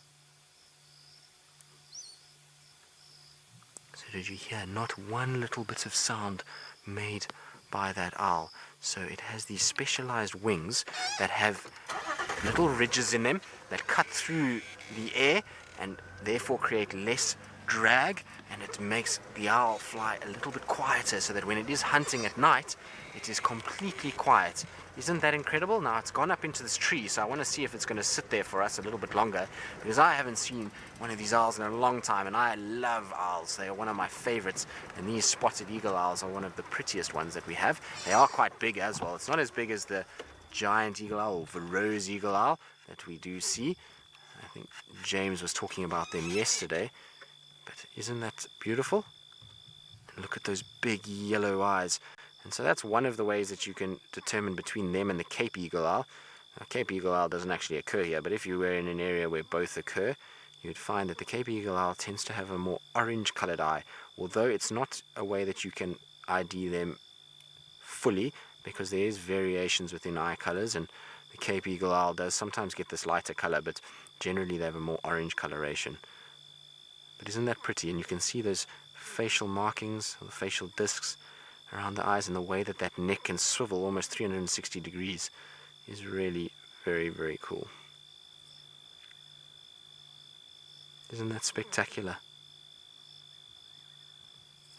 I wonder what you were eating. I think it had a little mouse or something. That's what I'm going to go for. I don't think it was a chick, because that bird would have been going a lot more crazy, and it would have been dive bombing this owl and probably trying to chase it away. So I think it was more a mouse than anything else, and the bird was just hovering about just to make sure the owl wasn't going to swoop down and grab it at some stage. I'm sure it's going to fly off. Often when you see a bird defecating like that, then it's a signal that they're thinking about flying.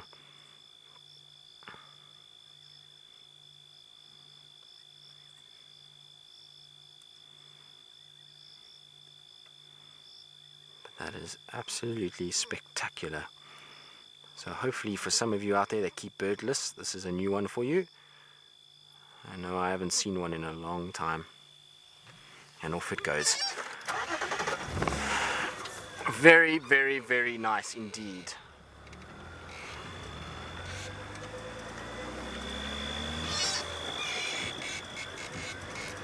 Right, so we're going to see what else we can find. That's a good nocturnal find for us. I wonder if there's any other little nocturnal surprises that lie in wait. And we're going to go and check around Impala Plains, the western side of Djuma, see if maybe we get lucky with a spotted cat. We've been struggling a little bit with the leopards.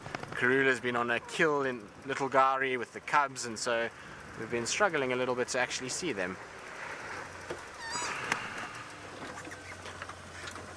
Just got to negotiate this bump without throwing Herman off the back of the vehicle.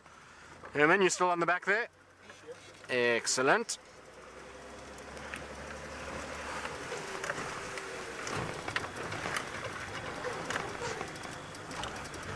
Just gone past a little muddy wallow, and I was hoping that there would be some nice frog calls, but alas, not any frogs calling there. Not very good English either. There's no frogs calling, should I say. Do apologize about that. James will be very upset if I butcher the English language. He's like our English teacher. He makes sure that we're all speaking properly and are using the correct pronunciation.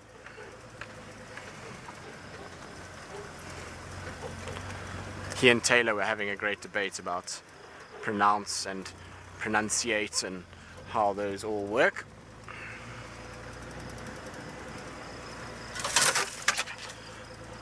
I suppose I should also be dodging trees while focusing on speaking proper English too. It's all falling apart a little bit this evening. But you can see in the headlights the number of insects that are flying around at the moment. It's amazing to see how many more there are than the last few nights. The last week we've seen very little insect activity, and then last night and tonight it's absolutely exploded with insects, and we have them all over the place, which is making driving a little bit challenging. I keep getting hit in the face and in the eyes by beetles, which is not that pleasant. At least the dung beetles have stopped. So in the summer months when the dung beetles come out, it's very unpleasant, because you drive along and all of a sudden there's this flying dung beetle and you hit it with force, and it's got these sharp little spikes on its legs, and they hit you in the eye, and then you can't see where you're going and you almost swerve off the road and into the bushes, and it's all quite dramatic. And I've actually seen one or two guys with some big swollen black eyes before from hitting dung beetles at some speed.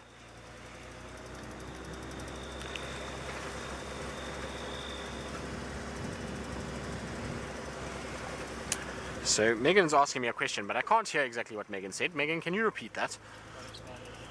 How's my butterfly? On my butterfly list today, hold on Megan, let me just count so that I can work it out. I had the comet diadem, 1, 2, 3, 4, 5, 6, 7. I had 8 out of 10, Megan.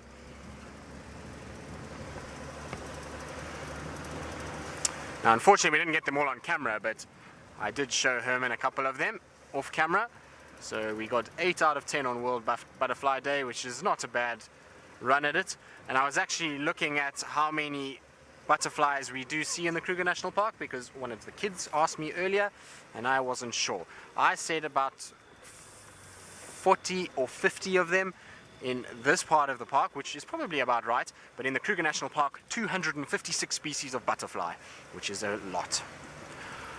Right, so we are going to say our goodnight from this vehicle. Herman and I are going to send you across to Taylor, who is going to be our little butterfly that's going to wish you good night on Butterfly Day. Thank you, Tristan.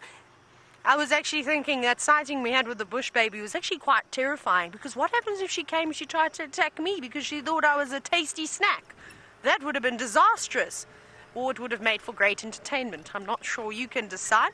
Now please remember to send in all your videos of your favorite sightings of Karula. You can post them on the SafariLive Facebook page. Please do that as soon as possible. It would be wonderful. Let's see, we actually had a chameleon just a moment ago. The gremlins were there. That was one of the things that Brian wanted to see.